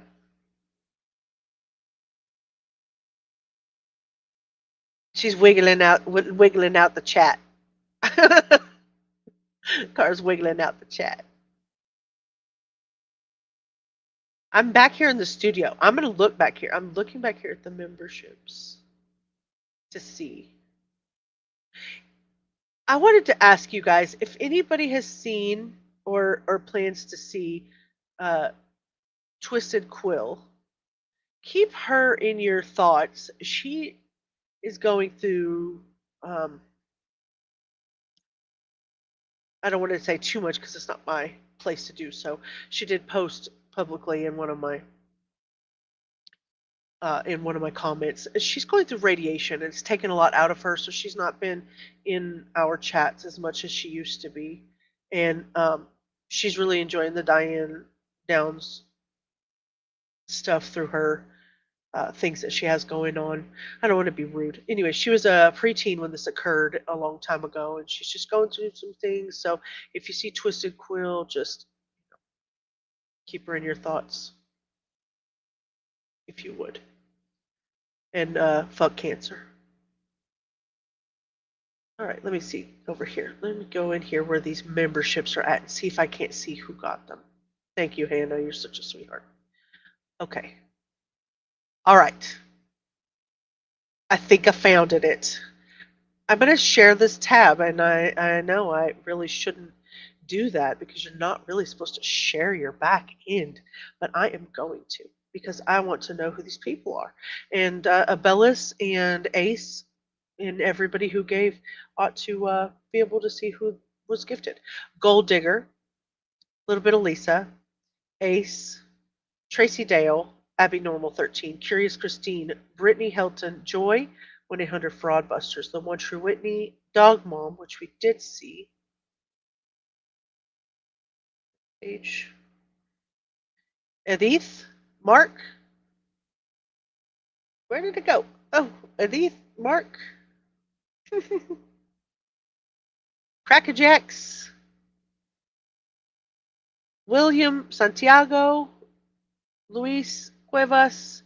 It's not letting me do all of this mess. There's Dandy's name. So, yeah, those were the last 1, 2, 3, 4. Well, not Ace. 4, 5, 6, 7, 8, 9, 10 that were gifted. I don't know. It's still missing some. It's still missing some. But it's absolutely amazing that I'm at least able to see some of these. So Tinfoil Tigress. I mean, you had gifted 50 the other day, and it didn't show all of those either, and I wasn't able to see all of them. I'm not sure why it keeps going up. Tom got one, so there we go. There we go. Missing 50. You were missing a ton. You're missing a ton. So anyway, next time we'll go through and regardless of that, I'm super appreciative of all that, even though YouTube is being a total asshat. So, didn't Hio not tell you that I wrote her and gave her the what for?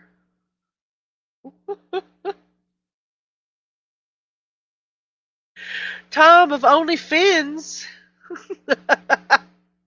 That is the cutest thing I have ever heard. That is the cutest thing I have ever heard.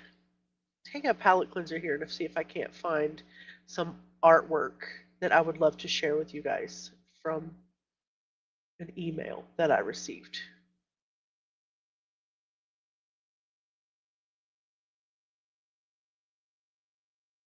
Ace's art, absolutely gorgeous.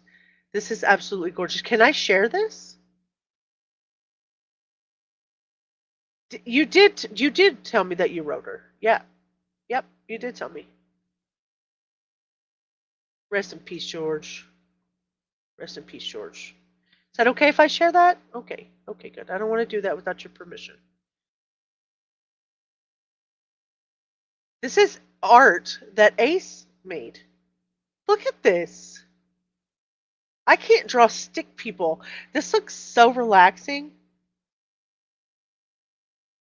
Look how peaceful that is. That's amazing. That is amazing. Oh, look at that. Hands in the pocket. That's amazing. And what great work, Ace. Oh my gosh, that's beautiful. That reminds me a little bit of my childhood. We had a tire in the tree. Loved it. Almost broke our arms and legs playing in it. Loved it, loved it. Ace, you're incredibly talented. Incredibly talented. Thank you for sharing that with us. I really, really appreciate that. That's beautiful. I really appreciate that. Thank you, Ace. Orange. Orange, thank you for the super sticker, the $4.99. Is that a lemon head? Is that a lemon head dancing? I love that. It's playing a trumpet. Orange, thank you so much. Oh, can't handle it. You guys are too sweet. Handle it.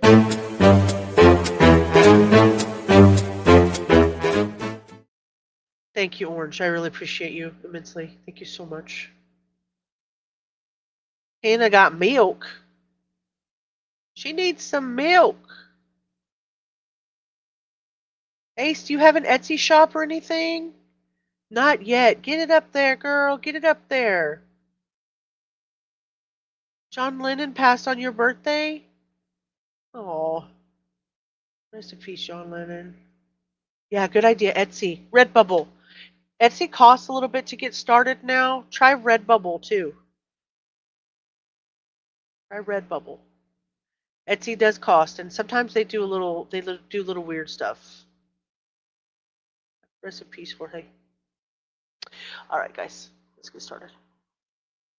The size of your, from what I can see of your office right there. Right there. He made that up. I never told him that.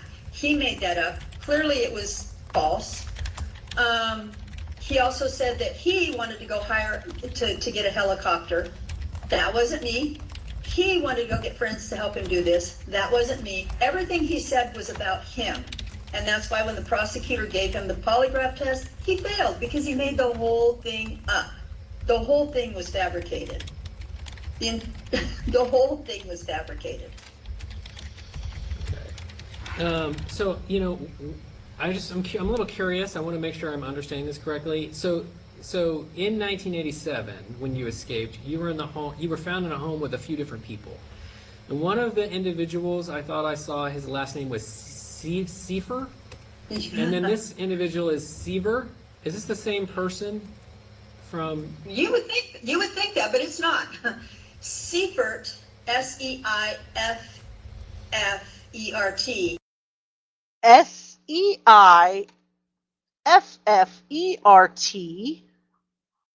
Okay, and then tell us the second one.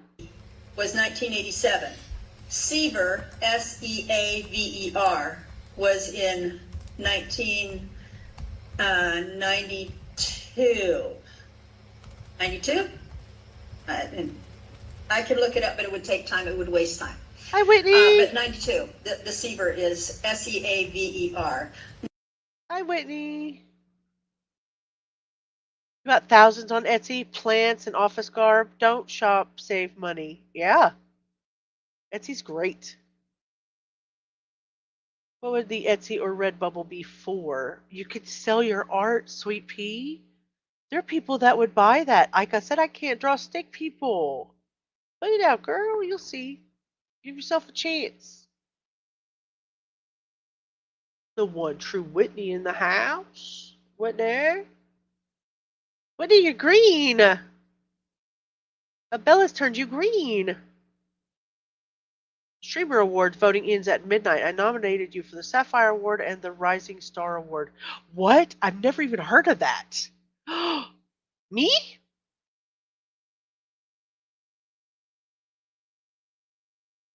You green. Yeah, Ace. Definitely look up Redbubble. Redbubble doesn't cost anything to start. Etsy costs something to start. So I cannot draw stick people. Draw something else. Whitney, thank you so much. Really, I've never even heard of that before. The Streamer Awards. Where did... Oh. What in the heck? We are squirreling so bad tonight. We're squirreling so bad. I'm not mad about it though. I mean, I don't think I'll beat out XQC or anything, but where can we vote? Where can we vote? We are squirreling so bad. It's amazing. YouTube Streamer Awards. The awards are given out December 6th and hosted in Cali. No, it's not your fault. It's a Friday stream. It's a Friday stream. We've got to be able to veer off into the...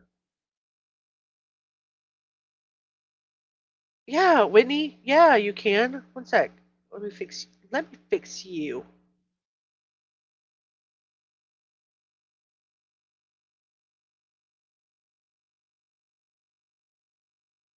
There you go, Whitney. You should be able to do that. You spent about 800 in wall art for a massage room. Advertise. We'll buy. Yeah. I have I have stickers on Redbubble. I have stickers on Redbubble. I sure do. I sure do. My mama has a store on Redbubble. I have a store on Etsy. And I have sold stuff off of both of those things. So it's kind of cool. It's kind of nice to people just kind of get on there and put your stuff out. Yeah, Whitney, you can post. Hey, do you have Dr. name I can't pronounce frozen food in the US and the UK? They're pretty good.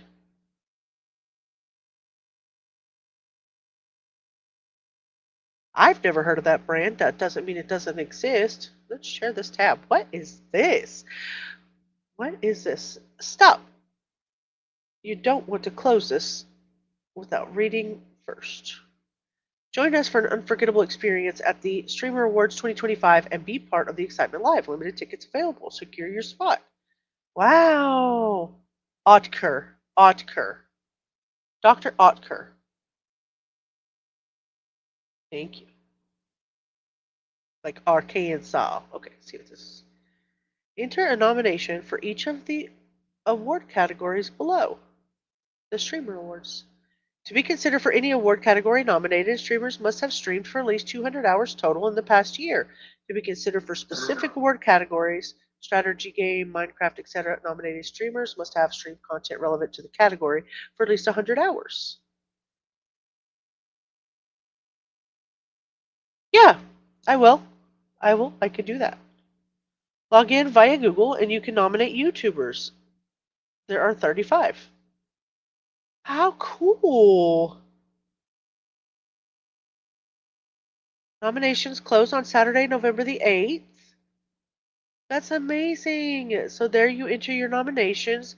Best Music Streamer, Best Creative Arts Streamer, Best Role Play, MOBA, Best Brand Partner, Hidden Gem. I see what you did there, Streamer Awards. Hidden Gems. Vote here. Okay, I'm sorry. It was rude. Best Battle Royale, Best Fighting Game, Best MMORPG, Best Speedrun. The moon awesome? Like a big pizza pie in the sky that's amore? Sports streamer, Minecraft streamer, Marvel Rivals streamer. Whitney, thank you so much for sharing. Best FPS streamer, strategy game, reality, in real life, vertical, stream game of the year, best content organization. I'll never get that. Best international streamer. Oh, entonces debo de empezar a hablar en español, así para que puedo ser internacional. No? Hannah, go outside and look west. Low in the sky for you. Can you see the moon? Best streamer duo, streamer collab, marathon stream. Oh, I don't know about those. I've heard those are pretty hard to do. I might have to try that sometime. Best streamed event, streamed series, best VTuber. VTuber, that's virtual avatars. Okay. Abellis, stop. She's busy, okay? We all have collective ADHD tonight. We lack focus. I'm here for it. Hola. Hola. Don't hit me in the back of the head. Best variety, best just chatting streamer, Rising Star Award, best breakout streamer, League of Their Own, Sapphire Award. Aww. Gamer of the Year, Streamer of the Year. It's fantabulous. Fantabulous. Given out December 6th, and they're hosted in Cali. Sapphire Award and Rising Star Award. I am so... Whitney, you're just the cutest thing. I'm so honored. Much more honored than this girl over here is. I'm going to leave that up in my background. I'm going to log into it so I can get my votes in there. You guys make sure you get that. I mean, if you want to. Can I do it on stream with you guys?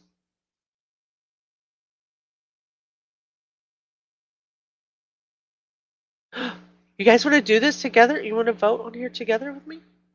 Do we know the answers to some of these people that we would want to nominate? You voted? Do you have to vote for all of them, Whitney? Or can you just pick? You can skip the ones you don't want to do, right? Or the ones you don't know. Do y'all want to do this with me?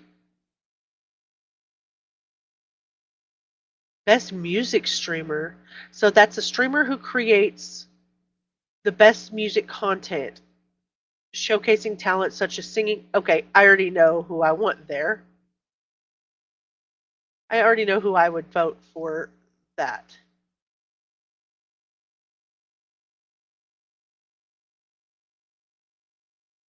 Interesting.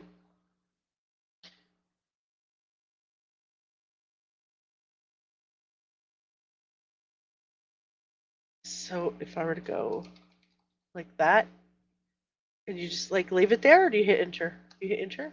Oh, so it takes it to the next one. So it's voted for. So it's right there. Okay.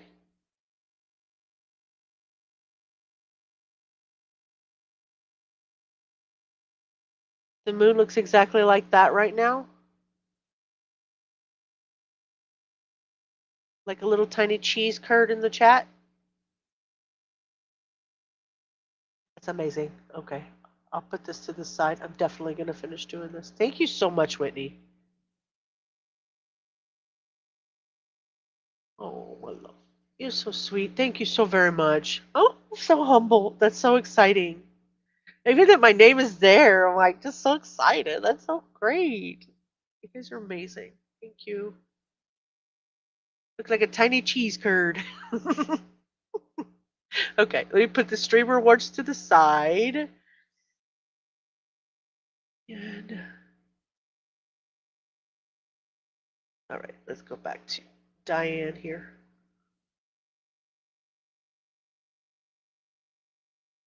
Oh, Danielle Chavon just commented in the back on the other on a she posted our live and said, here, come check out the Diane Downs stuff, which was very sweet. Danielle Chavon, if you guys don't know, wonderful, wonderful channel friend. If you're here, Hannah or Abellis or even Whitney, now whoever, if somebody has Danielle Chavon's link, would you please post it in the chat? She calls me her true crime sister. She's so sweet. Look, Friday I get sentimental. I will try to be careful with that. So in 1987, when you escaped, you were in the home of several different men. In 1987, there was a Seifert, and in 1992, there was a Seaver. So are they two different people? And she says, yes, they are. Danielle is definitely awesome. Yes, definitely add this to your calendar for next year so that we have more time to advertise and collect votes. But the fact that you're nominated now officially is great for the resume. Whitney, I don't even know what to say. Thank you so very, very much. I'm very humble. Thank you so much. Thank you, both of you. Worst Mother of the Year award goes to two guesses, but you only need one. I don't know, girl. There's another potato out there that I would probably nominate this year for worst mother. There's quite a few in the true crime genre. We should actually probably take a poll. That was a good one, Orange. Y'all are both really fast. Okay, let's see what else she has to say. Now, the only commonality between them is John Budke's name is John Stevens. And John Stevens, the woman Louise, may as well just throw Louise out there. Louise is the one that was Wayne Seifert's ex-wife. and she left Wayne for John Stevens. So John Stevens and John Budke are the same person, and he was the commonality. He was the one that came to the prison, checked my prison visiting record. John Stevens is the one that came and wanted me to sign a release form, and I wouldn't do it. So they're basically tied together. They had just been trying to get me to sign a release form so that they could do a movie, and I refused. To release Motown. They were going to sell my contract to Motown so Motown would not be sued. I didn't sue Motown anyway, but that doesn't stop other people from doing what they want. Okay. Well, when you look back on that 1989 DR, what do you think you did wrong in that instance? Trust. I'm sorry. Trust. I believed when Robert Sieber wrote to me and he goes, I just want to be your friend. Okay, well, I believed him. I just believed him. Everybody wants to have someone that believes in them. My family believes in me. My family supports me. But I just don't want. And they believe in me. They don't believe in you. I just wanted to tell you guys, it did cross my mind as we were going through. Yeah, she's a horrible human being. As we're going through this and the typing is like in the background with them, I am literally imagining all of you in a call center, all of you lined up in a call center typing the transcript for Diane Downs, and then occasionally, leaving me a little comment and being amazing over here, but then like typing the transcript like in the background. I let my imagination get away with me sometimes. You guys are all in a little call center. If she ever got out, she would be on the next season of Dancing with the Stars.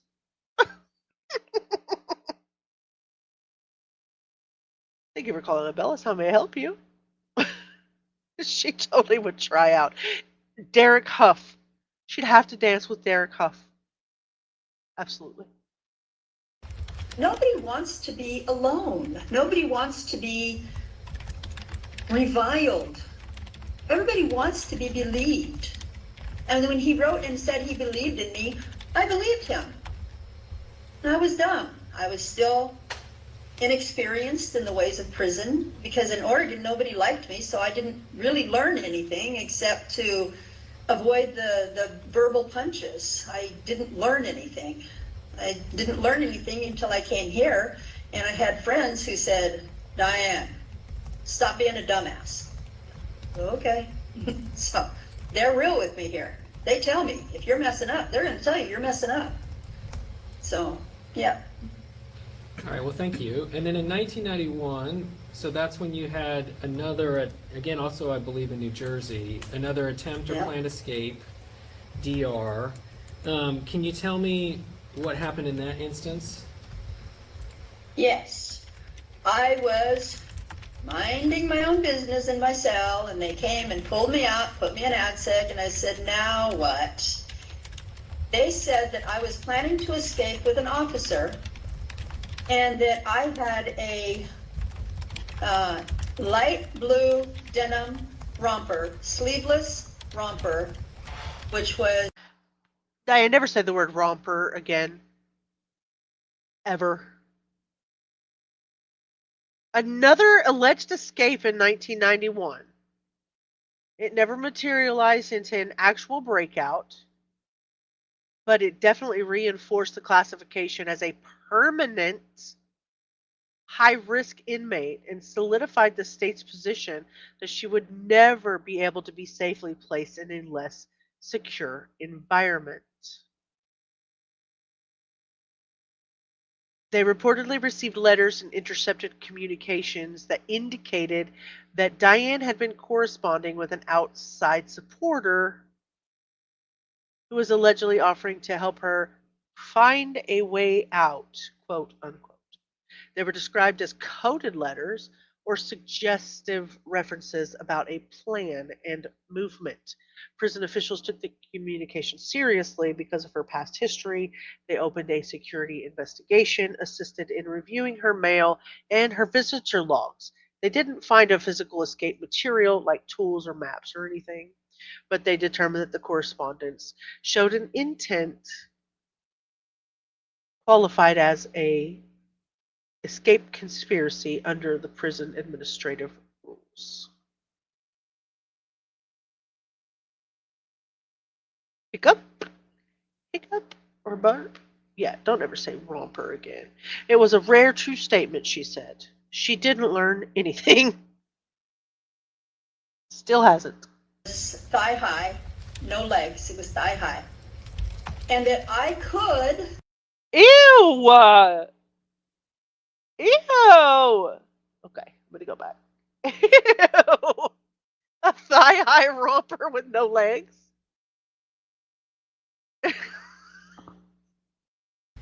Stop being a dumbass. Amen. Okay? So they're real with me here. They tell me if you're messing up, they're going to tell you you're messing up. So, yeah. All right, well, thank you. And then in 1991, so that's when you had another, again, also I believe in New Jersey, another attempt or planned escape, DR. Can you tell me what happened in that instance? Yes. I was minding my own business in my cell, and they came and pulled me out, put me in ADSEC, and I said, now what? They said that I was planning to escape with an officer, and that I had a light blue denim romper, sleeveless romper, which was thigh high, no legs, it was thigh high. And that I could, if I wanted to, transform that light blue sleeveless denim romper into a navy blue polyester officer's uniform and escape. There's no way that is going to happen. There was no dye in my room. There were no sleeves on the romper. There were no legs. Whitney, I didn't know the jail employed blonde officers. Blind officers. Come on, Nanny. Oh my God. Once upon a time. Hannah, be safe, please. No legs, Lieutenant Dan. It is so gross. The thought is gross. The thought is gross.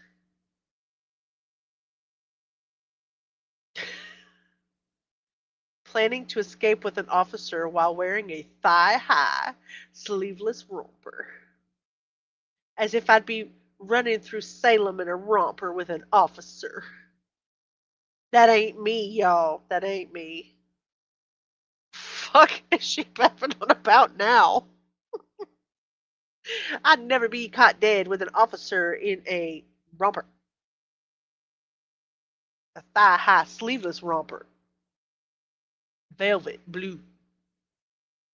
There are no brains in my head. Now she's auditioning for the sewing show. He found the legs.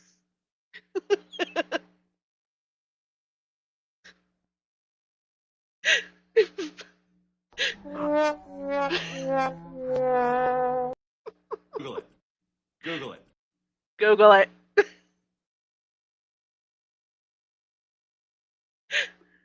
Oh, shit. Okay. Shall we continue? There were no sleeves on the romper. What type of prison is this? What type of prison is this, y'all? That sounds more like she's in the strip club side of the prison. She's in the red light district. She's got all these officers offering her sleeveless thigh-high rompers in velvet. They're probably giving her their belt and their sticks. They're, sticks, the nightstick things. Not anyways. So that came out weird. But yeah, they're trying to give her their nightsticks.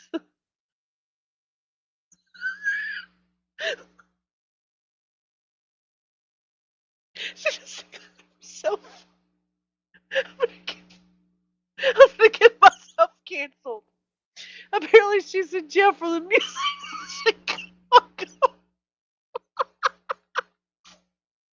He had it coming. He had it coming. I almost fell out of my chair. Stop. Okay. I almost fell out of my chair.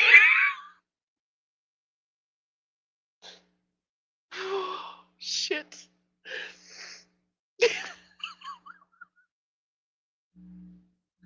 Oh, no, Cindy, no.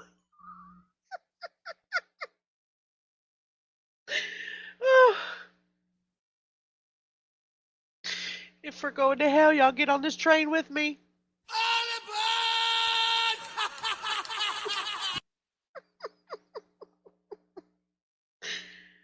Oh, case one.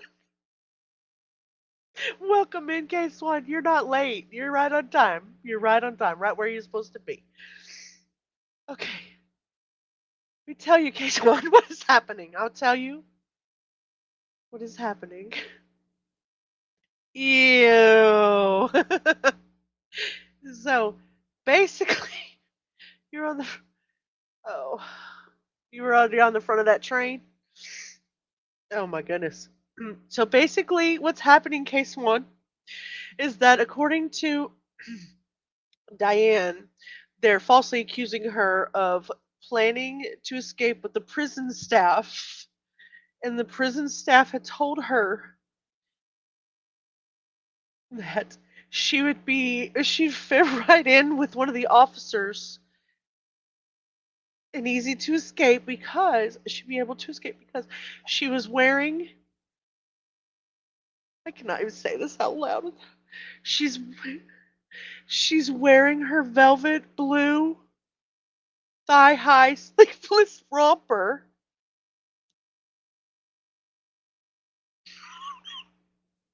And so she's going to be able to escape because she'd be able to run through Salem in a romper with the officer that's going to help her escape. And I think that she's going to be just fine. She's going to be just fine. Because I don't know what prison she's in, but okay, I'm gonna Google it. I'm gonna Google this. Google it. Thigh high sleeveless romper.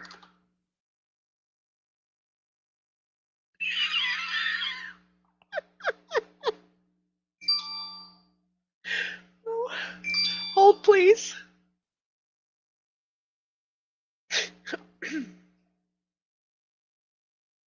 Did she say what color? Velvet blue, right? Denise. Hi. Sleeveless romper blue. Found it. Found it. About to show y'all what this is all about. This is how she's going to fit in.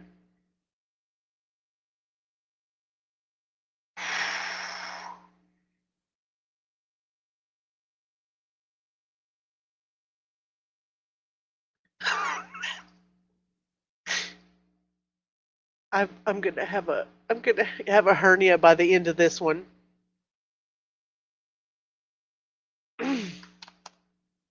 Denise, be safe. Please be safe. Hello? Could I share this page with my friends? Is that okay with you? Would that be all right? My friends are curious.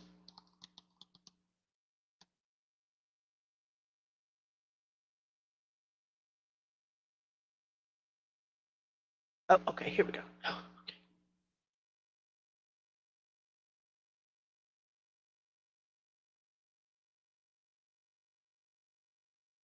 Let me get rid of this one, and we're going to share this one instead.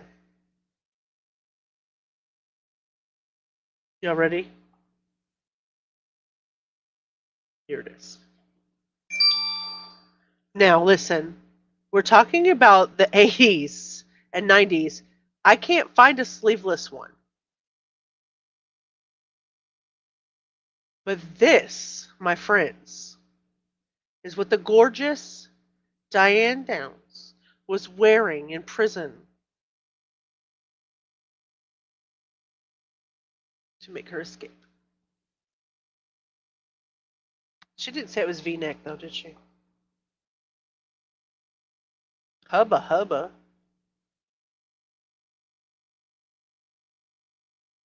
What prison gives out these, y'all? We know that somebody needs to put her face on this.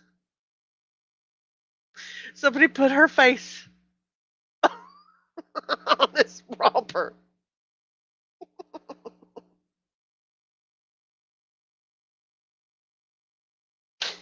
Okay, it's not okay. All right, moving on. Bless you, husband. Legs on the romper, and even if I had an officer's uniform, everybody knew my face. I lived in the Max unit.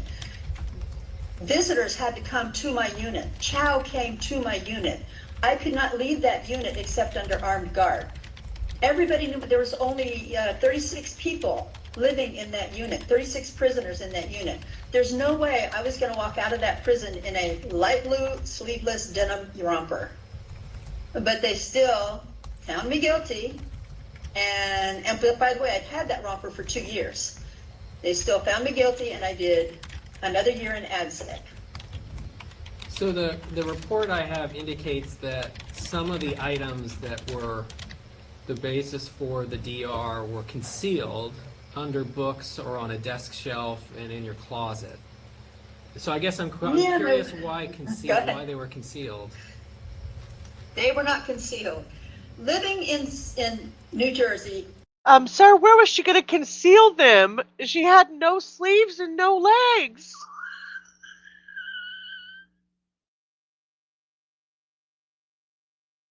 Where was she going to conceal the shit? Sir, you're being unreasonable. You're being unreasonable, sir. Each cell is like a submarine cell. You walk in the door, there is a closet on the one side, and there is a bed on the other side, and next to the closet is a green metal shelf. There are no doors, there are no curtains, and then there's a toilet. There is nothing. There's nothing to conceal. The drawer, the shelf, it's a desk, so that you can sit at the desk and you can write letters if you wanted to. It has a drawer space. It has one drawer space that is probably 1.5 feet tall by 1 foot wide, with no door on the front. And everything that you own is stacked on there. All of your clothes, you can hang what you can hang in the closet, and everything else, your jeans or whatever, your t-shirts, are folded and put on that shelf. Everything is on that shelf. That's where the romper was. There's nothing to be, the books. So she wasn't even wearing it. It was just sitting over there. So what was you wearing? What was you wearing? They accused her of having Listen, they accused her of having a romper on, but she didn't really have it on. What was she wearing? I knew they didn't have those in there, you little faker. I don't see how any of this is going to help her be released. 100%. 100%. Not a thing. Mustang says, everyone else is a liar and picks on Diane. I would, if I were in prison with her, I would pick on her. I would not, I'm not lying to you, I would, because she says some of the dumbest shit. Nightbot has reminded me, if you would not mind, please smash that like button, the like button as well, and subscribe if you haven't. That would be a wonderful way to support the channel, and I would be eternally grateful for that. No way, Case One says, in my most southern accent. No, I'm not saying that out loud. Ain't gonna do it. Nope. You almost got me, Whitney.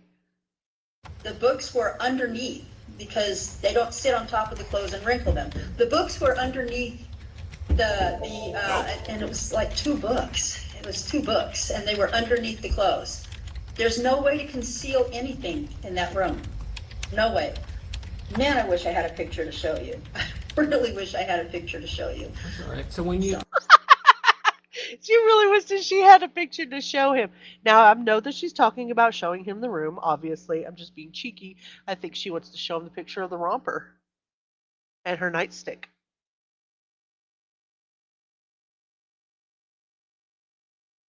You think she runs the pod? I don't see her as no shot caller.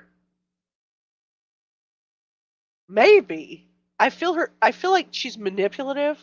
You know, she's got the narcissistic part of her, but I don't know if she's strong enough to run the pod. I feel like she'd be scared that nobody likes her, and therefore she would be entirely more submissive than we see her ever in front of a parole board. She has nothing to lose in there. You absolutely still killed your children, ma'am. Now she's explaining the cells to the dumb parole board who do not know how to differentiate between cells. They're too dumb. They're just dumb. That mistake. She says some dumb shit. You opened your red bubble? Yay! That's awesome. You feel bad for the court snographer? Excuse my lack of education. Stenographer, right? Okay, it said stenographer. I was making sure. I thought there was something really cool. She's ridiculous. She's a pod snitch. Snitch for some honey buns. Manipulate others to do her bidding. Maybe the younger ones. Maybe the younger ones. You might be right. But I also feel like with the way that she feels like she calls herself codependent. If she feels like somebody doesn't like her, that is not what you said though, Whitney. You're trying to trip me up on some new words. I love the way you spelled it.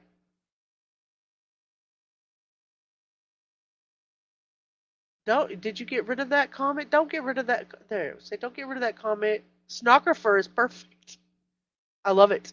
It's a snographer. I'm not Catholic anymore, but someone please send her a priest for confession and an exorcism ASAP. Oof. when you look back on that, what do you think you did wrong in this instance? What I did wrong? Nothing. Oh! There was nothing that I could have done. There was no way to foresee this. I can tell you what I did Wow. after the fact. My brother got photographs of the officers' uniforms. I'll send them to you if you want them, to show you and a copy of the disciplinary report. I don't know if you have a copy of the disciplinary report, but I will send you a copy of the since you're not going to make a ruling for another 30 days. I can send you a copy of the disciplinary report that shows light blue denim romper, sleeveless, and a photograph of an officer wearing his uniform. I can send these if you would like to have them. It's your choice, so that you can see the truth. I don't know what I could have done. Oh my God, are you serious right now? What I did wrong? I don't even know why I am here.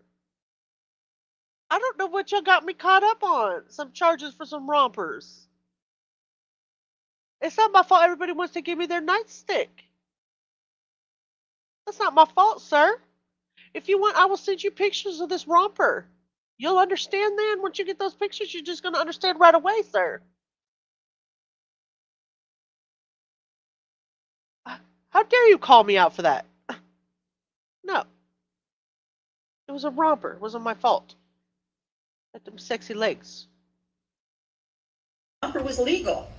I'd had it for 2 years. The romper was legal. She had it for 2 years, boss. Jeez. Y'all are damn lucky that you're in the presence of Diane Downs. We are damn lucky to be able to be reviewing Diane Downs because we are in the presence of royalty. Royalty, y'all. The romper was legal, so she did nothing wrong. I don't know what I could have done differently. Okay. And then there's one more disciplinary that I want to talk about. Actually, sorry, two more. So in 1991, you also had in Oregon. Wait, let me double check my dates. 1991 Sandra disciplinary. Poole.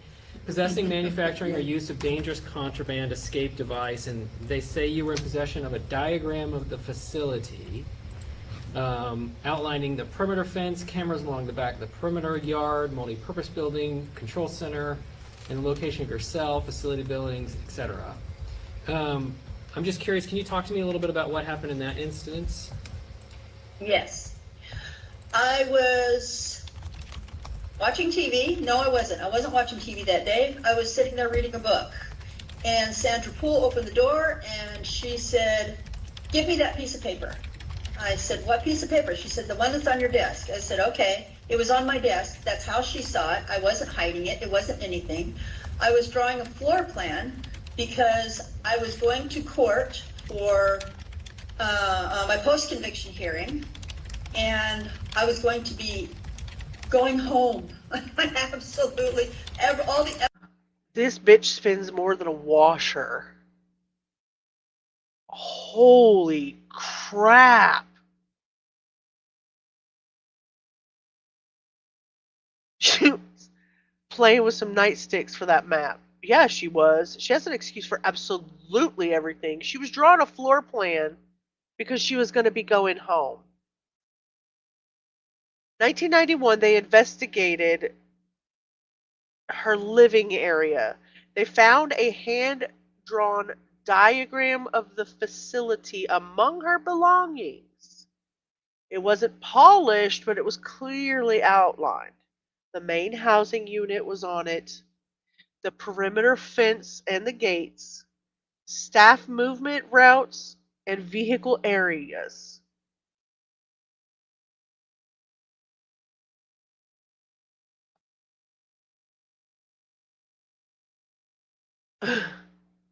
She talks down to everybody, absolutely.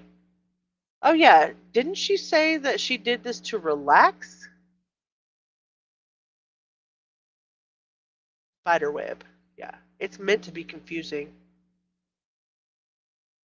You're more than willing to have your tax dollars go towards keeping her there? Good, me too. There was a formal conspiracy to escape charge.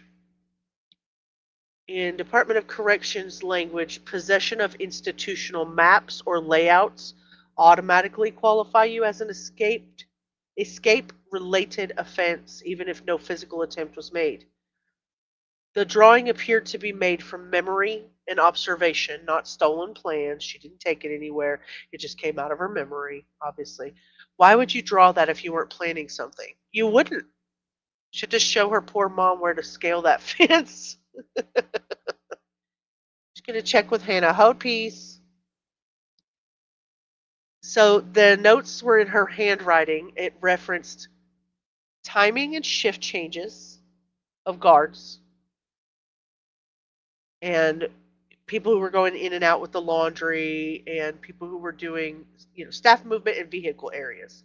Investigators tied the paper to letters she'd written to an outside contact that she was discussing getting out with.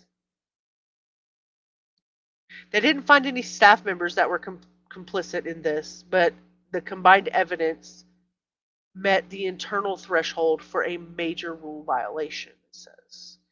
So she denied drawing it at first and claimed that she had been set up and that the diagram could have come from anyone. The disciplinary hearing officer ruled against her, citing that she had physical possession and contextual letters. It said, and I quote, "The inmate has a documented history of escape behavior, including possession of facility diagrams and correspondence indicating planning activity." Possessing a map psychologically. Let's read into this psychologically. It's like symbolic, right? It's not just logistical, it's symbolic. Years into her sentence, she was still mentally engineering control over her surroundings. The planning that she's doing, the type of behavior that she's showing is I think it kind of like signals she's having like cognitive distortions. She doesn't see herself as an inmate serving time. She doesn't. It's like a game to her. She's strategic. She's trapped in someone else's game, so she's playing a game with her own, This is crazy. This is intense. Welcome back, Abellis. Better now? She has that good of mind to make a map but didn't realize her letters would be read, right? Considering her escape risk, I'm surprised she wasn't housed with the DPers.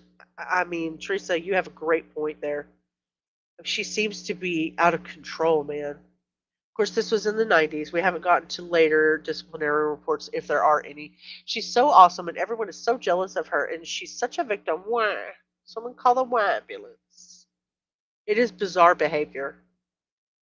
It has Wade Wilson vibes. Absolutely has Wade Wilson vibes. Oh, I'd love to get my hands on some of the jail calls on her. And here, a woman recently who said everyone hates her because she's so beautiful. Frankly, she's average. There's nothing wrong with being average. Not at here. Autocorrect. There. Oh, okay, there.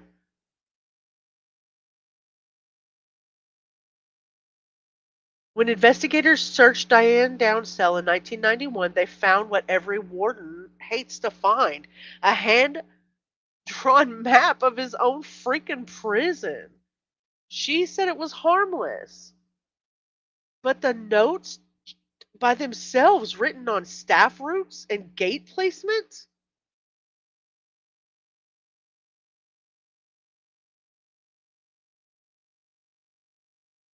Whitney, no.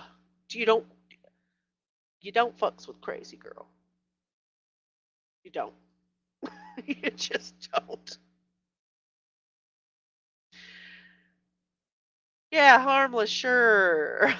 Right? Jail calls. Let's do this. It'd probably be a freaking arm and a leg to pay for those. Wonder who pays for her canteen and stuff. Exactly. I mean, we might need to work on a FOIA. We might need to work on a FOIA. I don't know what we would get. It would absolutely be amazing. We should do that. Let's write that down. FOIA. I'm not sure what we'll get. I mean, she's in California now. But we could FOIA Oregon, we could FOIA Arizona, we could FOIA Jersey, and see what we could find. If it didn't cost an arm and a leg, I'd be totally willing to do it.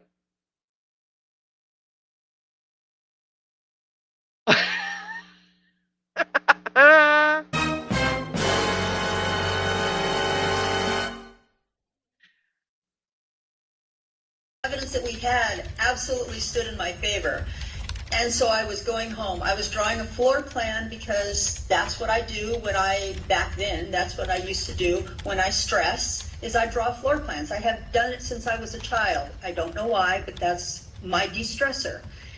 It was not a floor plan of the prison. If somebody was going to help me escape, it would be easier to help me escape on the way to court. It would be easier. Everybody knew which cell was mine. I had been, because they made a special cell for me. It had bars on the window. It was a screen mesh on the window. The prison... Did you guys hear that? The bars on the window, and it sounded like in the background that somebody was literally like dragging a tin can across the bars on the window. Did you hear that? Literally flying monkeys. Sarah Boone has flying monkeys all over the place. Wade Wilson, flying hooers all over the place. Hooers, literal. And let's see, who else has flying monkeys?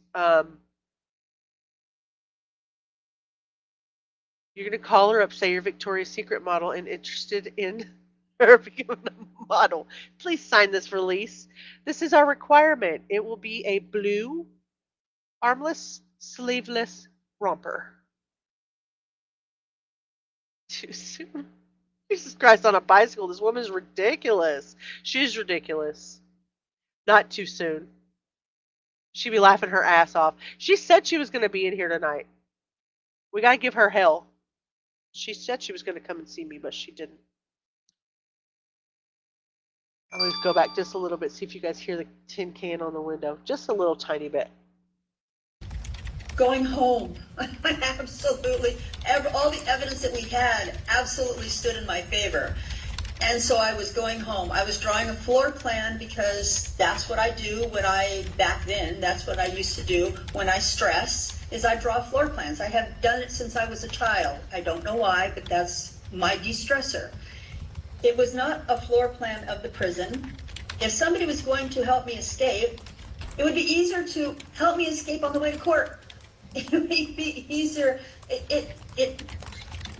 Everybody knew which cell was mine. I had been, because they made a special cell for me. It had bars on the window. It was a screen mesh. Who did that? Who did that?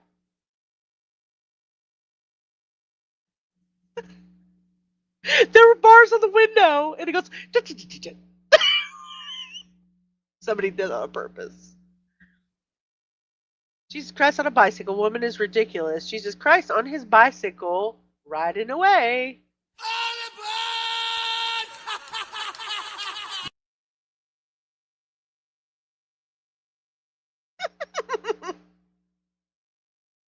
She's definitely still thinking about escaping. Bars on the windows. Yeah. Didn't you do floor plans when you were a kid, K-Swan? I have floor plans sitting in my cedar chest that I've been drawing since I was 3. Don't y'all do that? You crack me up, Cindy. You draw squares. I cannot draw stick people. I draw floor plans. Okay. Just a little tiny bit. Just listen for the bars on the windows, okay? I'm going to crank this sucker up. I'm going to crank it up real loud, just long enough to hear the bars on the windows. I've done it since I was a child. I don't know why, but that's my de-stressor. It was not a floor plan of the prison. If somebody was going to help me escape, it would be easier to help me escape on the way to court. It would be easier. Everybody knew which cell was mine. I had been, because they made a special cell for me. It had bars on the window. It was... I did that. I am dying. There's bars on the windows in a prison. Make it make sense. I'm going to have to clip that. I'm going to have to clip it. 2:02. Just, y'all help me remember that. 2 hours and 2 minutes in, bars on windows. Yep. Okay. A screen mesh on the window. The prison, everybody can approach it from any side without trouble. That, I had been gone from that prison for 3 years. If I was going to try to teach somebody how to help me escape from that prison, I would not have waited until I got to the prison and I never sent it in. I never sent the diagram in the mail. This was not an attempt. It was a floor plan for a house. Now you're going to ask me, what did I do wrong? I should never have drawn a floor plan of a house. Bitch, please. The floor plan of the house included staff movement, vehicle movement, a layout of the whole institution. Why are you insulting their intelligence? Bless your whole heart, sweet pea.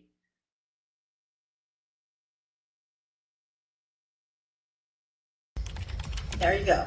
But it didn't even look like the prison.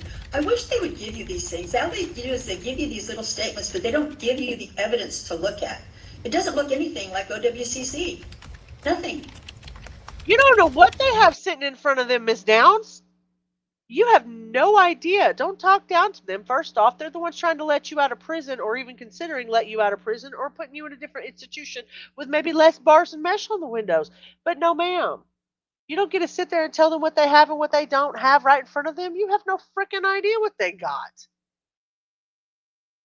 No freaking idea. She thinks she's at the Waffle House. She drew pictures of the Waffle House.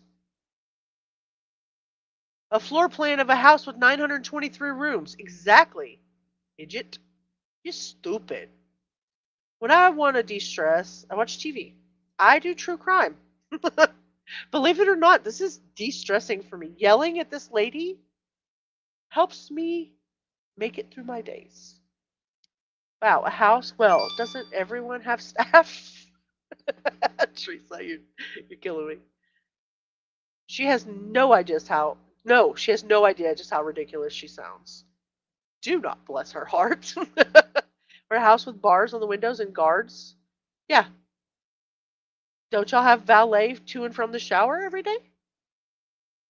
She could have said apartment. Oh, that would have got him. Stupid. Plans for an apartment building would have sounded more believable. Case Swan, you are a true criminal. You are a true criminal.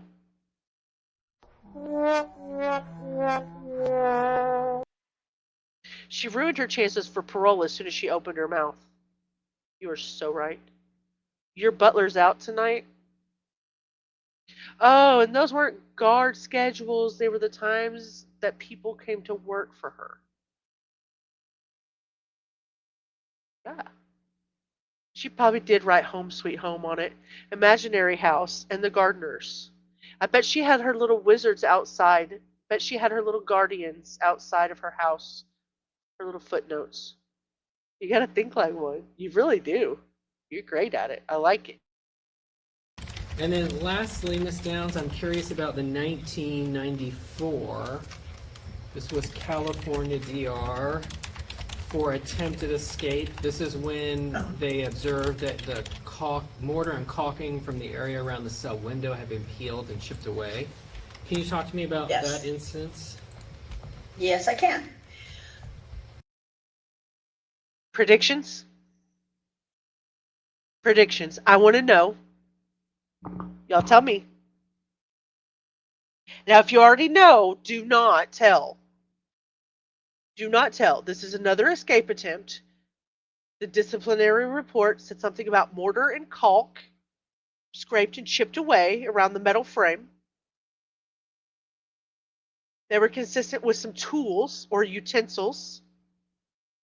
The opening, excuse me, I'm yawning for no reason at all. That's my my sign to calm my ass down. The opening wasn't large enough for a person to fit through yet. It had been caught mid-process. So why did she do this?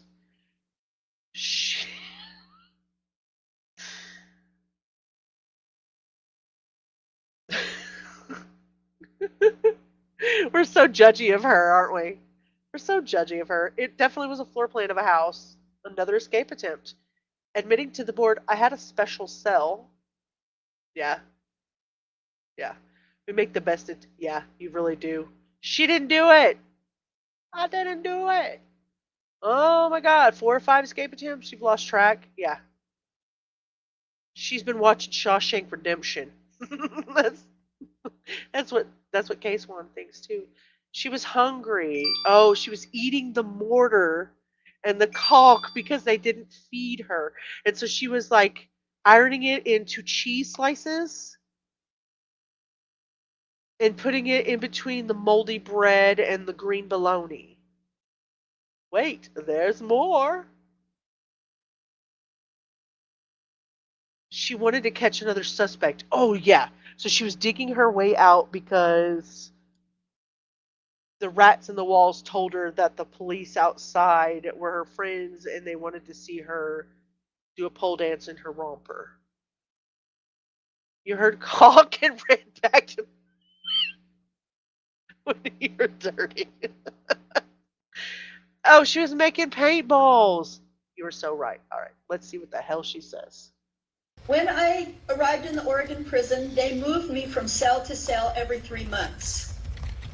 That was because I was an involuntary, a non-disciplinary escape risk ADSEG prisoner. So every 3 months they moved me to a different cell so that I wouldn't get comfortable or whatever. Every time I went into the cell, by this time, this was like my 4th cell.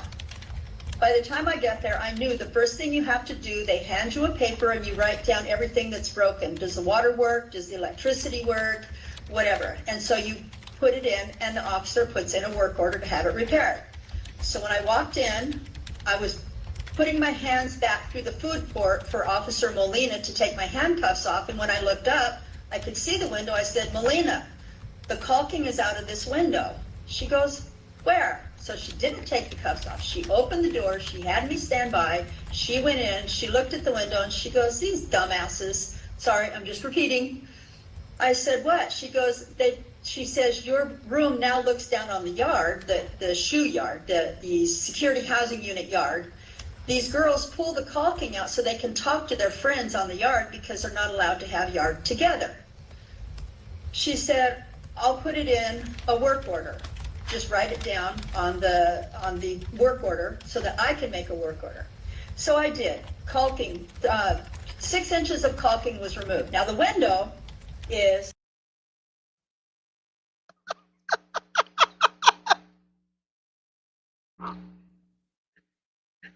Sure, Jan.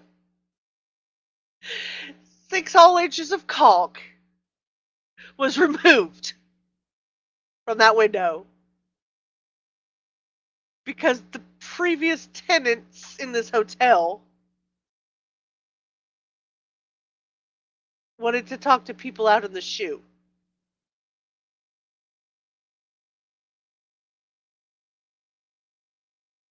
Bunch of idiots, she says. Idiots. As they say, liars sell, truth tells.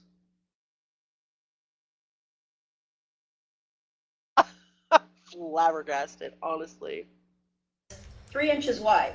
Can you see my face? The window is 3 inches wide. So 6 inches long, 3-inch wide, caulk and mortar missing from this window.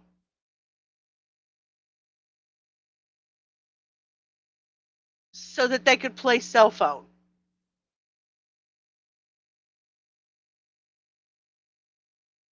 Flush, hello?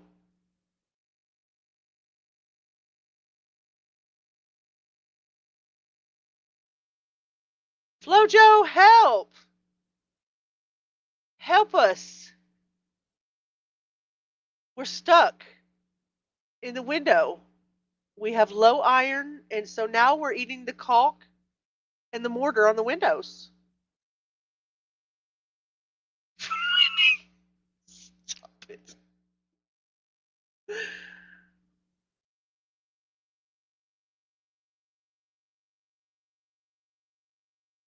God bless America. The caulking was around the window. Even if the window itself was removed, my head was not going through that. So she wrote up the report. End of story. About a month later, there was an officer that was harassing a girl in the next cell. And I told sexually harassing her. And when he took me to shower, I said, leave her alone or I will tell the sergeant what you're doing. Wait, what? She's telling a whole different story now. Help. She's telling a whole different story.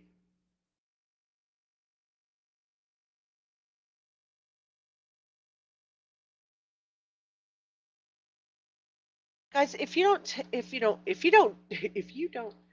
don't mind, take a minute and look through this amazing Amazon wish list that Cindy from sunny South Florida put together.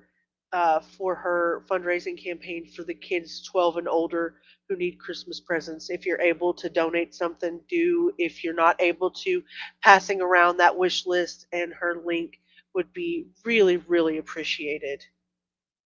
Really, really appreciated. The Toys for Tots in her area covered the gifts for children 12 and under, but the 12 and over need Christmas presents. So if you're able to. I didn't, she did. Oh, you were saying she, you said we collectively, but it was really her. Yeah. Stop. Bunch of cock and bull. I haven't heard that in a minute. That was great. It's the end of the story. Stop talking.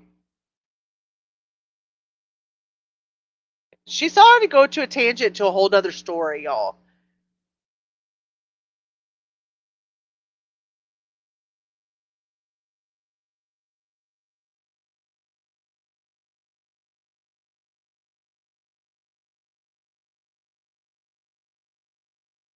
I'm trying to get through this without laughing.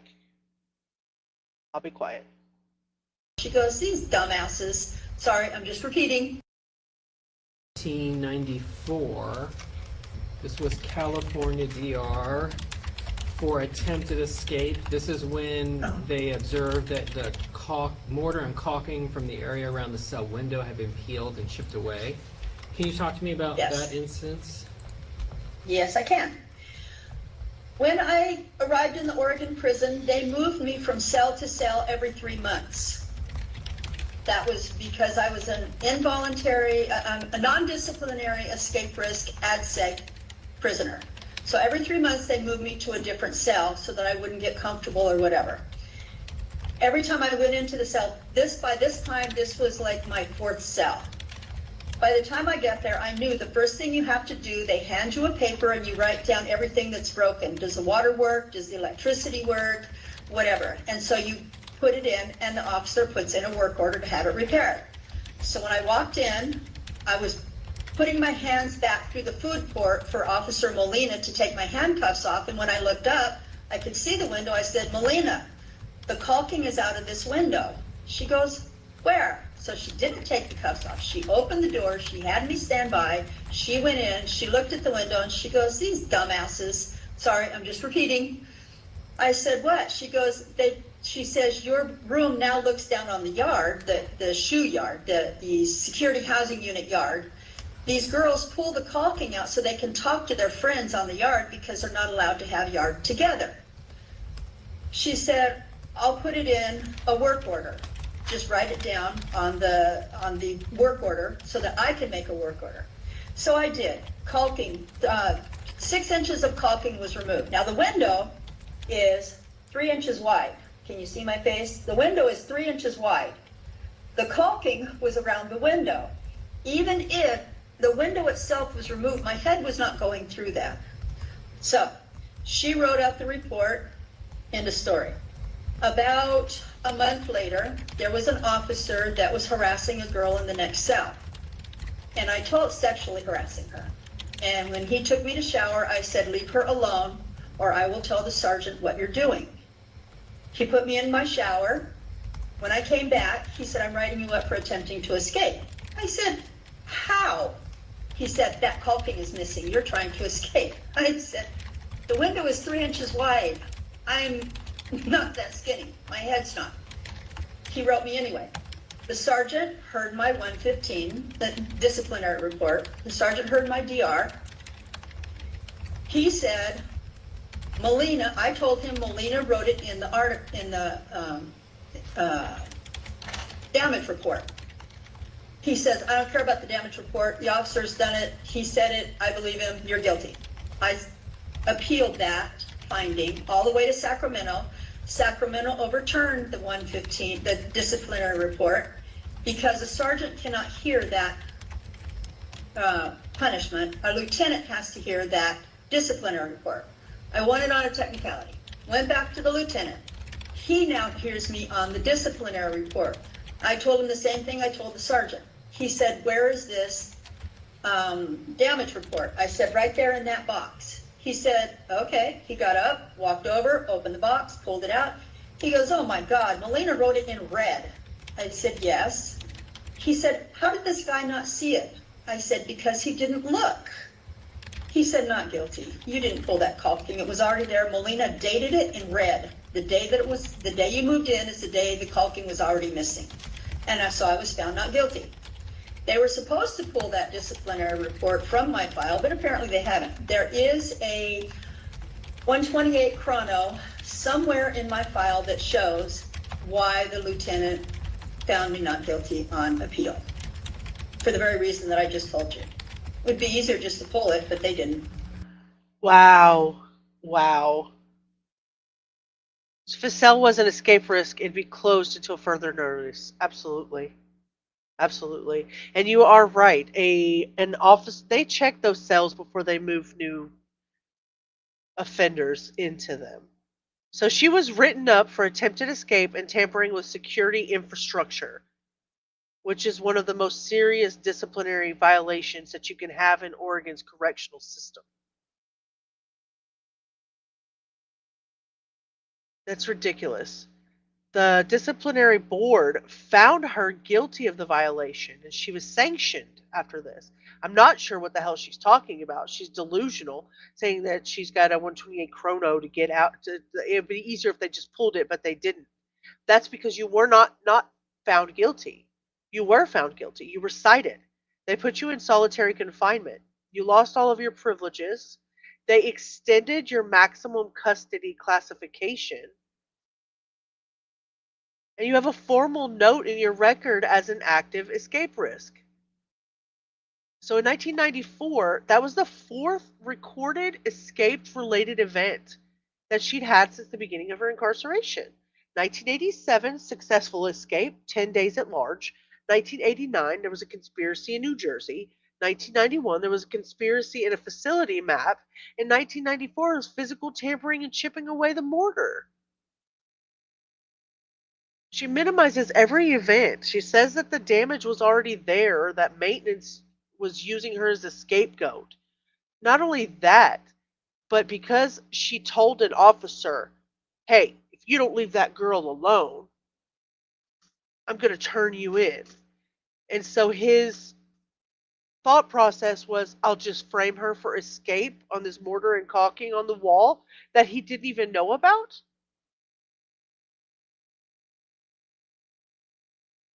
So the Department of Corrections inspection photographs, which are referenced in her disciplinary report, sitting in front of the parole board, mind you, are not publicly released, but they have them. They have the written testimony from the correction officer, from the CO, that directly contradicts her entire story. They said that the damage was fresh in her cell. It contained residue and flakes on the floor and around the area of the window.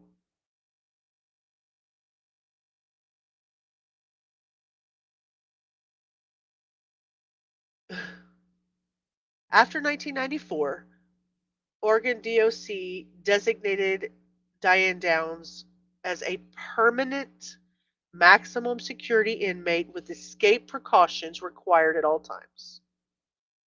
That means a couple of different things for her. This changed a couple of things for her. She's not going to tell you this because they should have pulled it. We'll go over that in a second. Let me see what you guys are saying.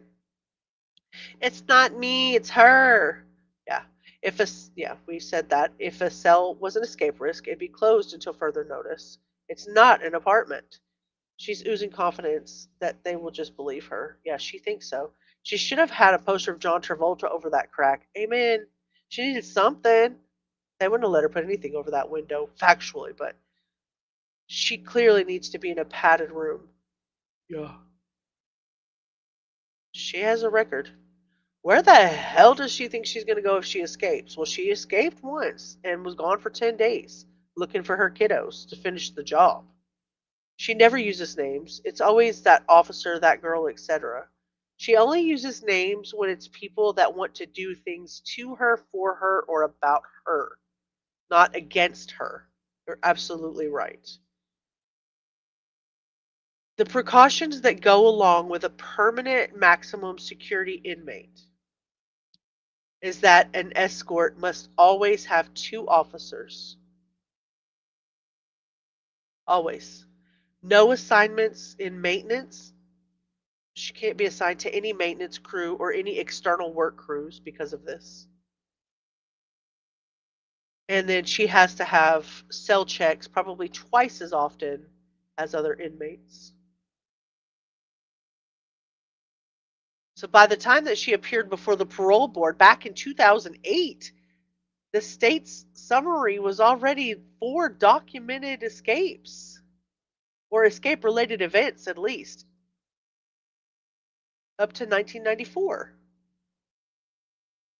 12 years into her life sentence, she was still physically, this is the psychological part, the behavioral part of her, she was still physically testing the boundaries. If you were to look at it from now I am not a forensic psychologist, I'm just telling you what I see.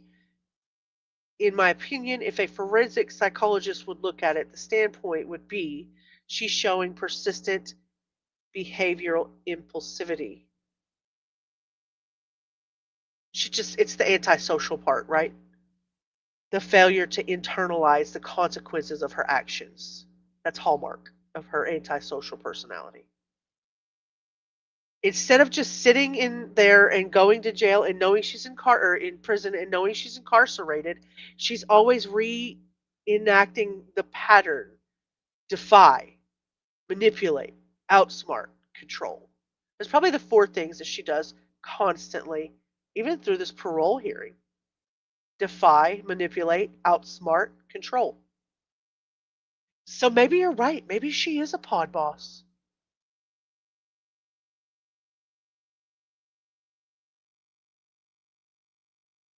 Maybe she is a pod boss.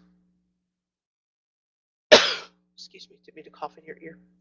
John Travolta, staying alive, staying alive. Yeah, I wonder if her parole hearings are a legal formality. She is gross.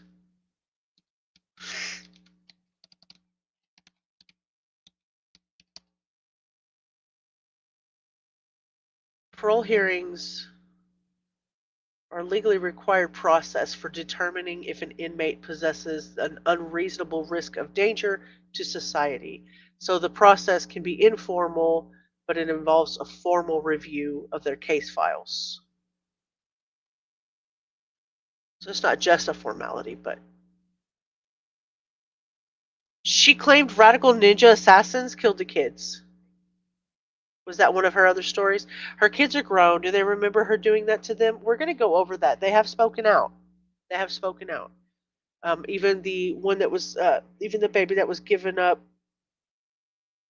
the last baby that was given up, or taken, given up hell, but taken from her, realizes who her birth mother is, and she has spoken out as well. Bless you. Thank you. I did sneeze a little bit. I don't know what that was, a cough or a sneeze. Somewhere between these allergies. Somewhere between allergies right now. So, there you go. All right. Well, thank you, Ms. Downs. I think that covers the questions I have for you on your disciplinary history. So let me check in with Ms. Cleaver, see if she has any questions. I have a couple of questions. So, in 1987, when you escaped, did you have the name of the person that you believe is the killer? Yes. Okay.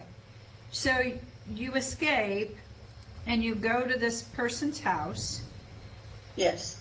And what did you do? Because you stayed there. You didn't go to California. You didn't go to Seaside, Oregon. So what'd you do?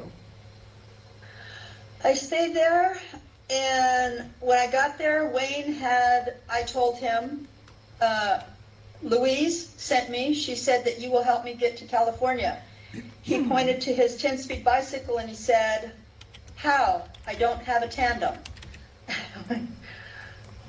What can you do? Then there's a 14-state manhunt. I didn't have a backup plan. I did not call my family. I was not going to incorporate. But you didn't stay there. Shit, you were 150 miles away when they caught you. How? You didn't get on the back of that bicycle and scoot all the way across 14 states.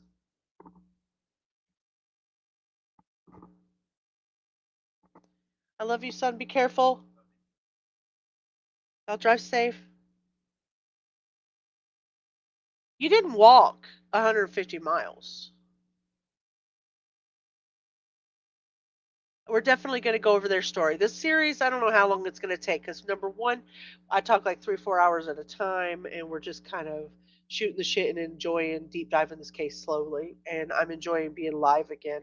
Not alive again, but being live with you guys and hanging out because I have missed you guys so much. This has been a great week of streaming with you guys. And so we're going to go over it. It's just a matter of how long it's going to take for us to walk through this. This is an insane amount of information. This unpacking is absolutely ridiculous. No, thank you, ma'am. No, don't put me in Walmart with this heifer. She said she would be a door greeter in Walmart if she had to. Did you hear that part of that? Right in the very beginning of the parole hearing, she said if she got out, even if she had to be a door greeter at Walmart, she was perfectly okay with it. You remember an expert explaining that psychopaths like her feel very little. They do extreme things to try to feel something, in addition to utter lack of empathy and remorse. That, and she acts the way you think she should act. Like you said, she doesn't feel anything herself, so she mimics everything around her. She sees what other people are doing, and that's the way. I'm supposed to cry now? Okay, boom, cue the tears. Oh, boom, cue the sadness. Oh, cue the smiles. You know, she just, hitchhiking is a really good example of what she could have done to get from one state to another. Absolutely. Absolutely. You're so smart, Case One. That's why we are parasocial friends. Don't try to get out of it. It is a lot.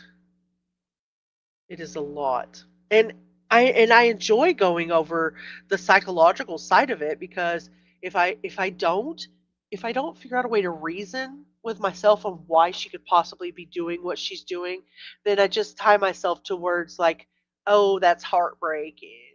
Oh, that's so sad. Oh, I don't understand."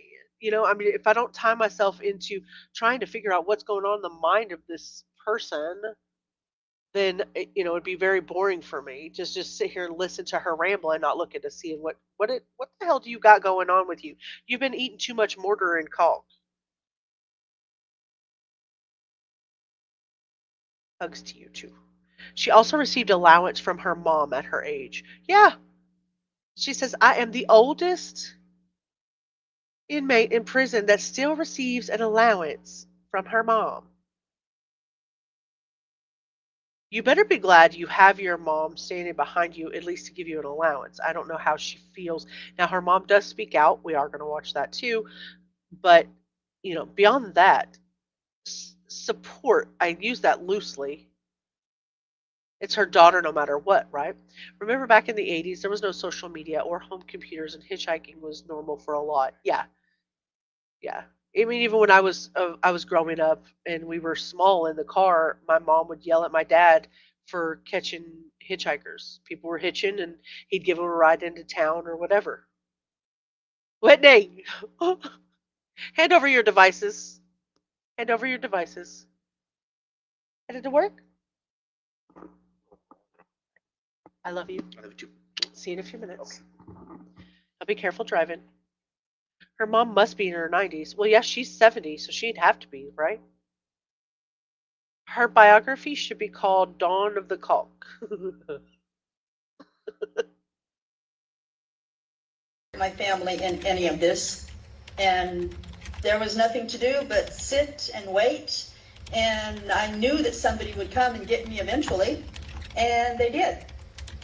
So Louise told them where I was. She waited a week, and then she told them because she knew my fingerprint. This is what she told me after I got back. she said, I thought you would be gone. I waited a week so that you would be gone and your fingerprints would be there and Wayne would get in trouble. Okay, so this was an elaborate plan by Louise to get her ex-husband in trouble? In trouble, yeah. Okay. That's what the police report, they don't ever give you any other reports. That's what the police report said. Well, you... Mother Flower, dude. Mother Flower. You do not know what they have in front of them. You think these people just come in here unprepared? They don't know what the F they're talking about. And especially after somebody like you, who is like the highest security level for escape and this, that, and the other. And you think that they don't have something in front of them that tells them that you're a complete freaking girl. You got some nerve. Okay, yeah, exactly. It's like STFU, okay? STFU. Thelma and Louise. Diane and Louise. The police report. You just told me that's what she told you. She told me through the window, and I got all the police reports. I know everything that every officer was. She tell you through the window that where you were eating that mortar and caulk? I know everything. I know everything. Y'all know nothing. I'm a victim. Doing when I went over the fence. Okay. None of those were confidential. Every single one of those. And so I know what Louise told me through the window, and I know what the police reports all say. Oh, okay. So I guess. Oh, okay. But you wanted to escape, right? Yes. Okay. And so this was as much your plan as it was Louise's plan, correct? Oh, absolutely. Yes, yes, okay. Yes. So even if this was some sort of plan by Louise to make her ex-husband look bad, you still wanted to escape and did escape. Yeah, she had her reason, I had my reason. Okay. Yes. So when you got to the house and you realized there was no way to get to California, why didn't you turn yourself in at that point? I didn't like prison. Sorry, I just, I'm not making light of it. Prison is a horrible, horrible, horrible place. And... Well, Diane, murder is a horrible, horrible, horrible thing to do to your children. Shooting them and causing them trauma and physical injuries for the rest of their life, that's a horrible, horrible, horrible thing to do to your children. I'm sorry, but have you forgotten completely the reason that you're there? What got you here? I'm glad we're walking this backwards because this bitch is completely delusional. You caught the leakage of truth. I didn't like prison. Poor Muffin.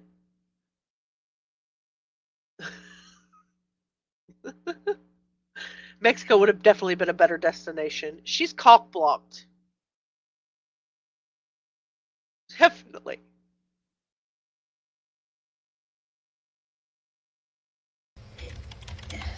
It's just awful. No one wants, no, that's not true. There are people who like being in prison. I didn't like being in prison. Okay. And then you talked about the 1989 attempted escape with, and I'm going to be honest that there was a couple of things about it that were a little confusing to me. So you said that John Stevens and John Budke are the same person? Oh, yeah. Oh, so, yeah. John, yes, they are. Okay. So you first met John Stevens when? He came after I returned from my escape. He came to the visiting room to see me in September of 1987. So I saw his face. I know his face. Okay. I know who he is. Yes. Okay. And when Robert Seaver, when I was in New Jersey, Robert Seaver. No. Back it up. Stop there. Stop there. One at a time. One at a time, Sweet Pea.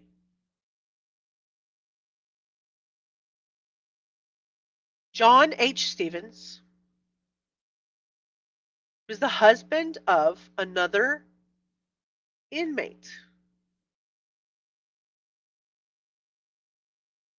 You know she did. She retired from her escape.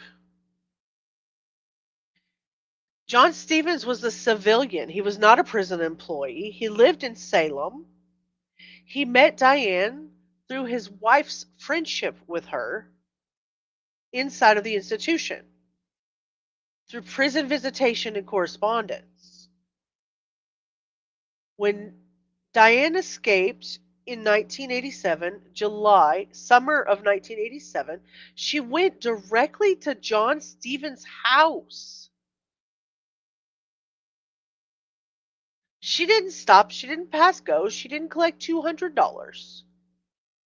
She scaled a 16-foot chain link razor wire fence sometime after lights out to go and stay with the husband of another inmate.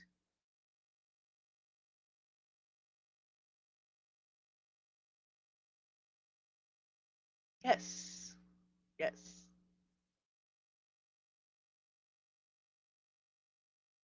That's the year you graduated from nurse training? It's wonderful. Thank you for all your years of service in nursing. And everybody, keep your thoughts over there for Hannah. She's over there in the C-19 outbreak in the UK.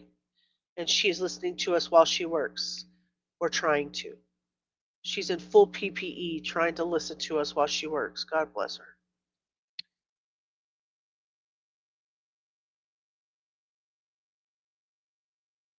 So, sometime after lights out, she did her escape.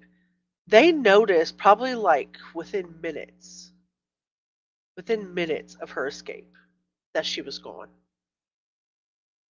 How she ducked and did this, that, and the other by some while they launched a full-scale manhunt. Law enforcement was like circling everywhere, talking about all the warnings that she was armed, dangerous, potentially targeting her surviving children. Somehow or another escaped under the wire to go and hang out 10 days with the husband of another inmate. And she wonders why Luis snitched on her? Luis didn't know you was going out to get your booty call for 10 days.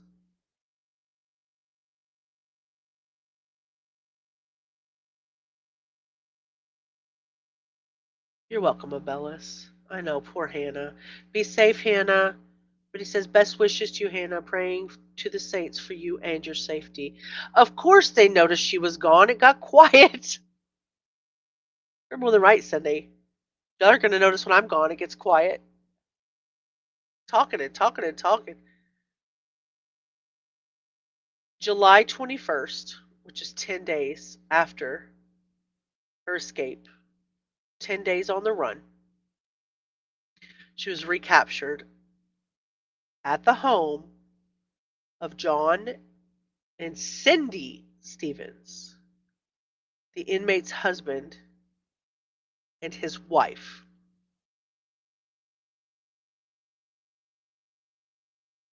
What? She was recaptured at the home of John and Cindy Stevens, the inmate's husband and his wife.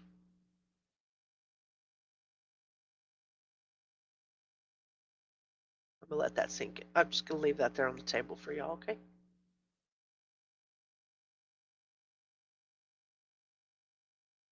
She's like, meow, meow. I'm not sure what language that is, Bellis.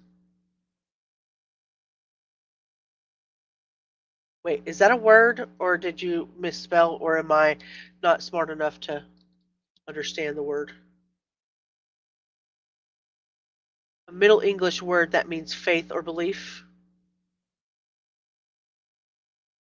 Is that what it means? An old French word? I don't know. I don't speak French, but I'm guessing I'm picking up what you're laying down.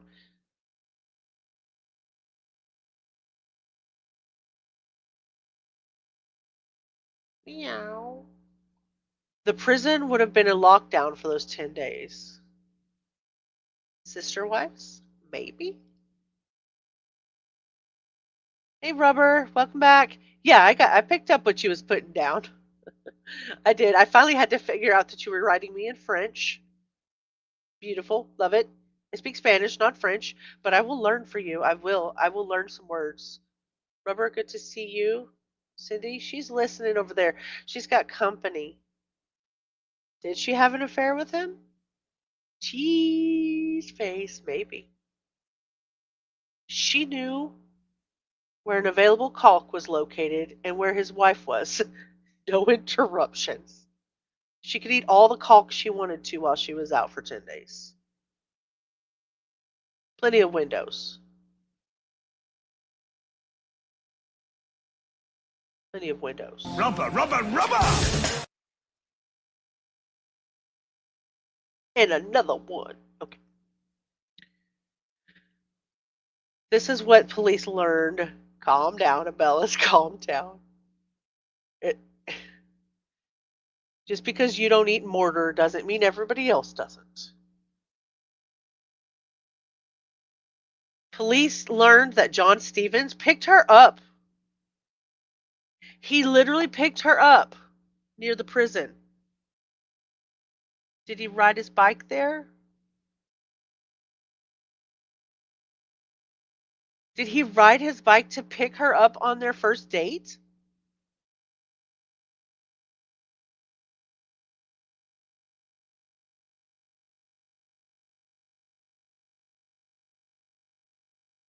I'm going to leave you with that thought for a second.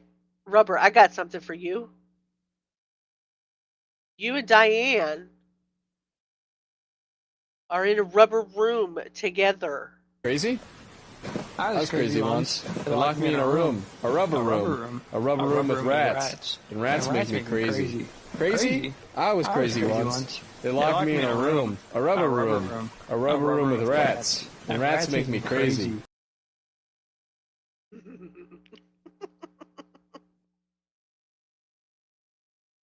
She's more like the rat.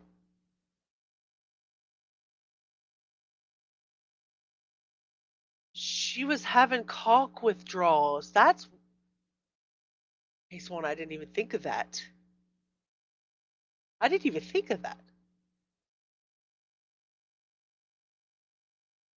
She's in the rubber romper room.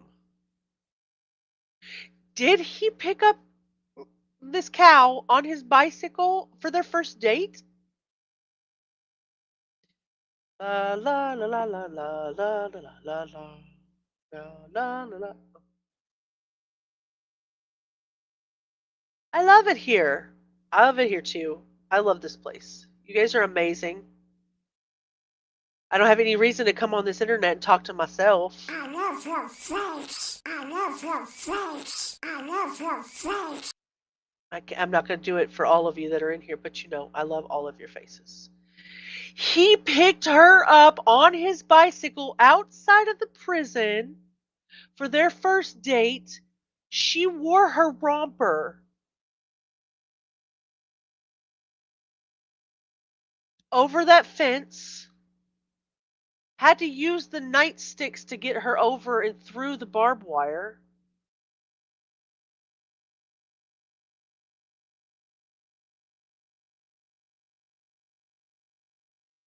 If she can make shit up, we can. It was their first sleepover. It was a caulk party.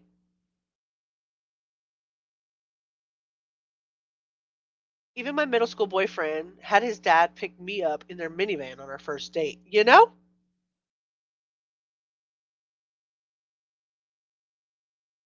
If you didn't have a car, I'll pick you up in mine. I ain't gonna go anywhere on your little bitty bicycle. I wonder if he had a caulk gun, like, on his hip, for maintenance purposes. Romantic. A nice bike ride, a picnic, a bottle of wine, and some fresh caulk.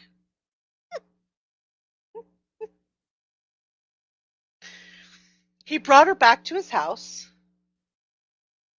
Now, are you still with me on the first part of this that I just said?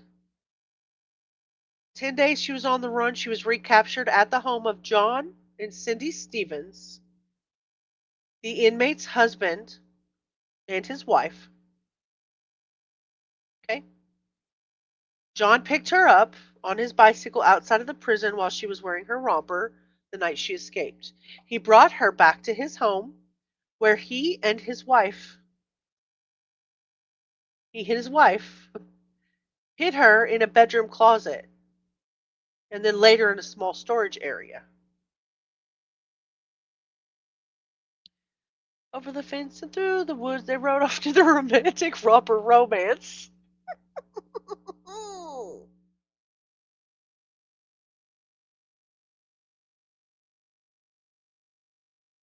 No, Rubber. You're no. You're not missing it. Well, you're missing it, but you're not missing it.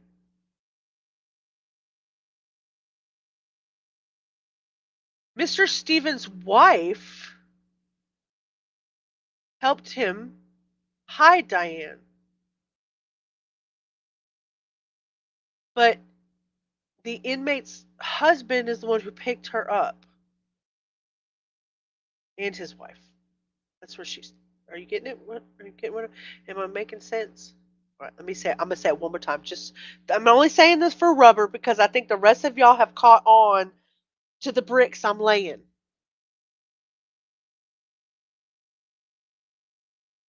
The rest of y'all pretty much caught on to the bricks I'm laying.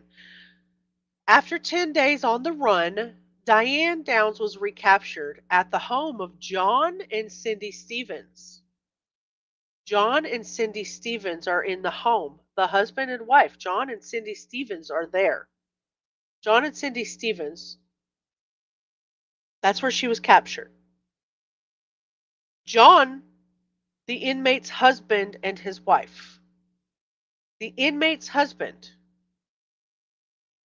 So John and Cindy Stevens are married, and John and the inmate are married.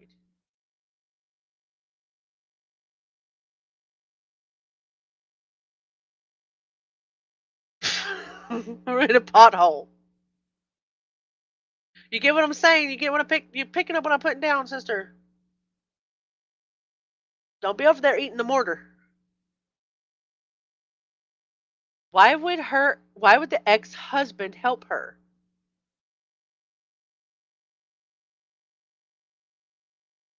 Yeah, you're on the right lane of sister wives, probably. From what I'm getting here.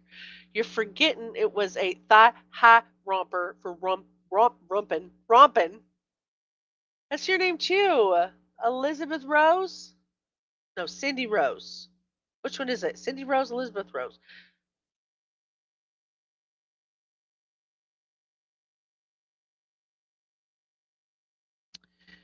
Anyone that's in the northern states and here in Canada might see northern lights tonight, like now. So if you want to go look out there, you can.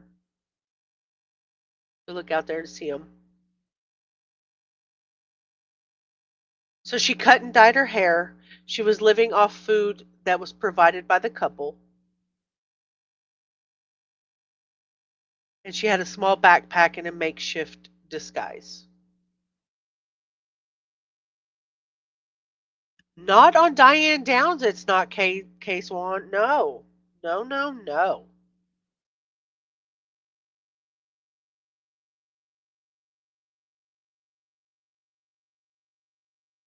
John Stevens pled guilty to harboring an escaped escaped inmate and received a probationary sentence. Wow, they let him off easy. Now, Cindy, she cooperated with the investigators. She confirmed Diane's story about how she contacted them through coded letters before the escape. Diane received an additional 5 years added to her life sentence for the escape in first degree. Now, why this matters. John Stevens' involvement is showing how Diane is able to manipulate and use her charm way beyond just being there in prison, right? Even as a convicted murderer, she was able to convince someone else's husband to risk his freedom for her. And his wife knew.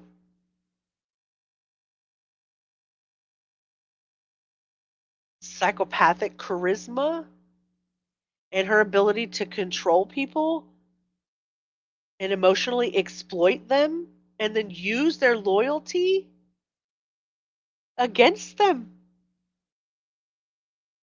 to escape from prison. She don't look like much, does she? But she is able to use her charisma and her control tactics to identify certain people to emotionally exploit them and use their loyalty against them for what she needs them to do. A snake charmer. She's a snake charmer.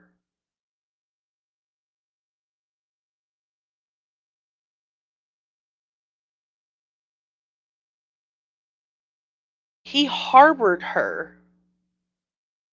He was the husband of another inmate and also the husband of a person who's not an inmate.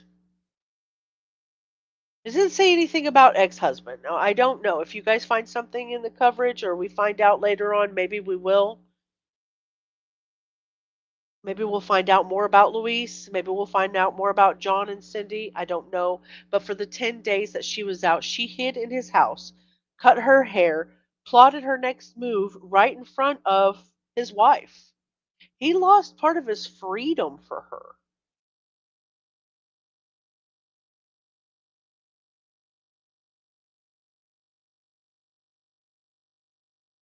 It's about as charming as a cup of room temperature water. Yeah.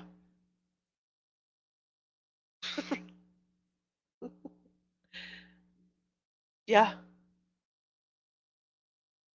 It's insane, right? It's exactly right. It was her cellmate's husband. It was her cellmate's husband. But he was also Cindy's husband.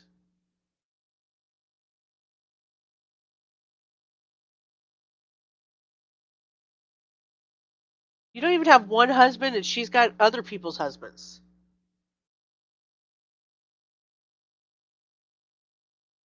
Isn't that crazy? This is crazy times, man. 2 hours and 12 minutes. 2 hours and 12 minutes. That's where we're at.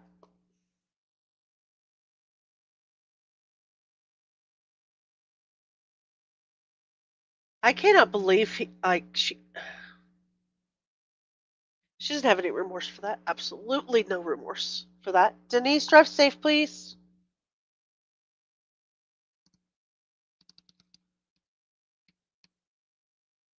Are you guys enjoying this series? Is this making sense? Are we having fun amidst the whole thing? You know, she's a bit of a con artist. She's a narcissist. She's crazy. Are we enjoying this? Do you guys enjoy this type of deep dive? Or is it just me? Okay. I'm like, I don't want to do this if it's boring to you guys. I'm absolutely having fun. I love going over this with you guys and looking through the lens of this crazy psychopath. Yay, me too. Me too. I think that's going to bring us to the end of the day 3 in our Rehabilitation versus Retribution series.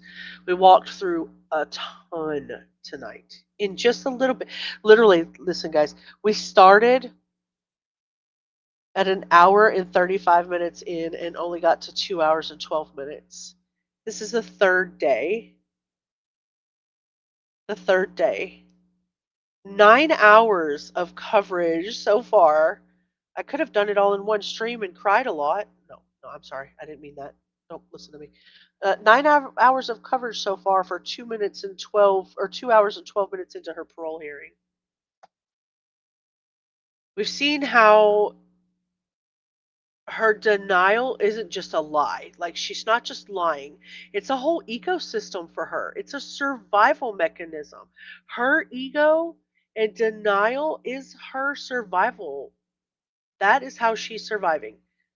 Every letter she writes, every rumor, every claim she's made, like the free soul story, a thigh-high romper fantasy, a caulk eating contest. Yeah, we've covered so much in her little 2 hours.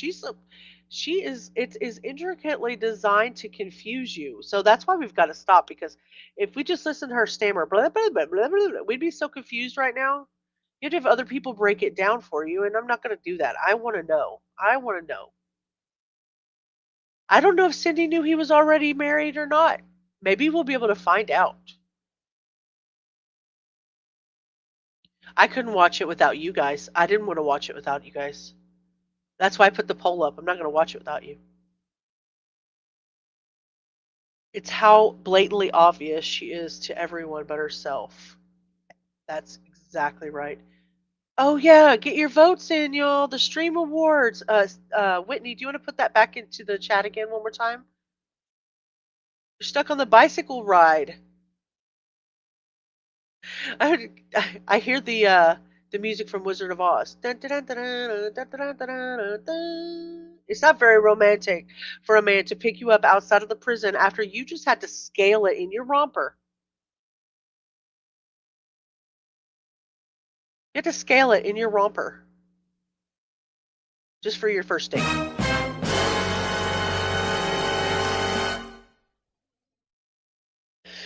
So day one was her crime, basically. Day two's was her mind, and tonight was the mirror, right? The reflection of what happens when her accountability never arrives. I don't even know what we're going to hear tomorrow night. I have no idea.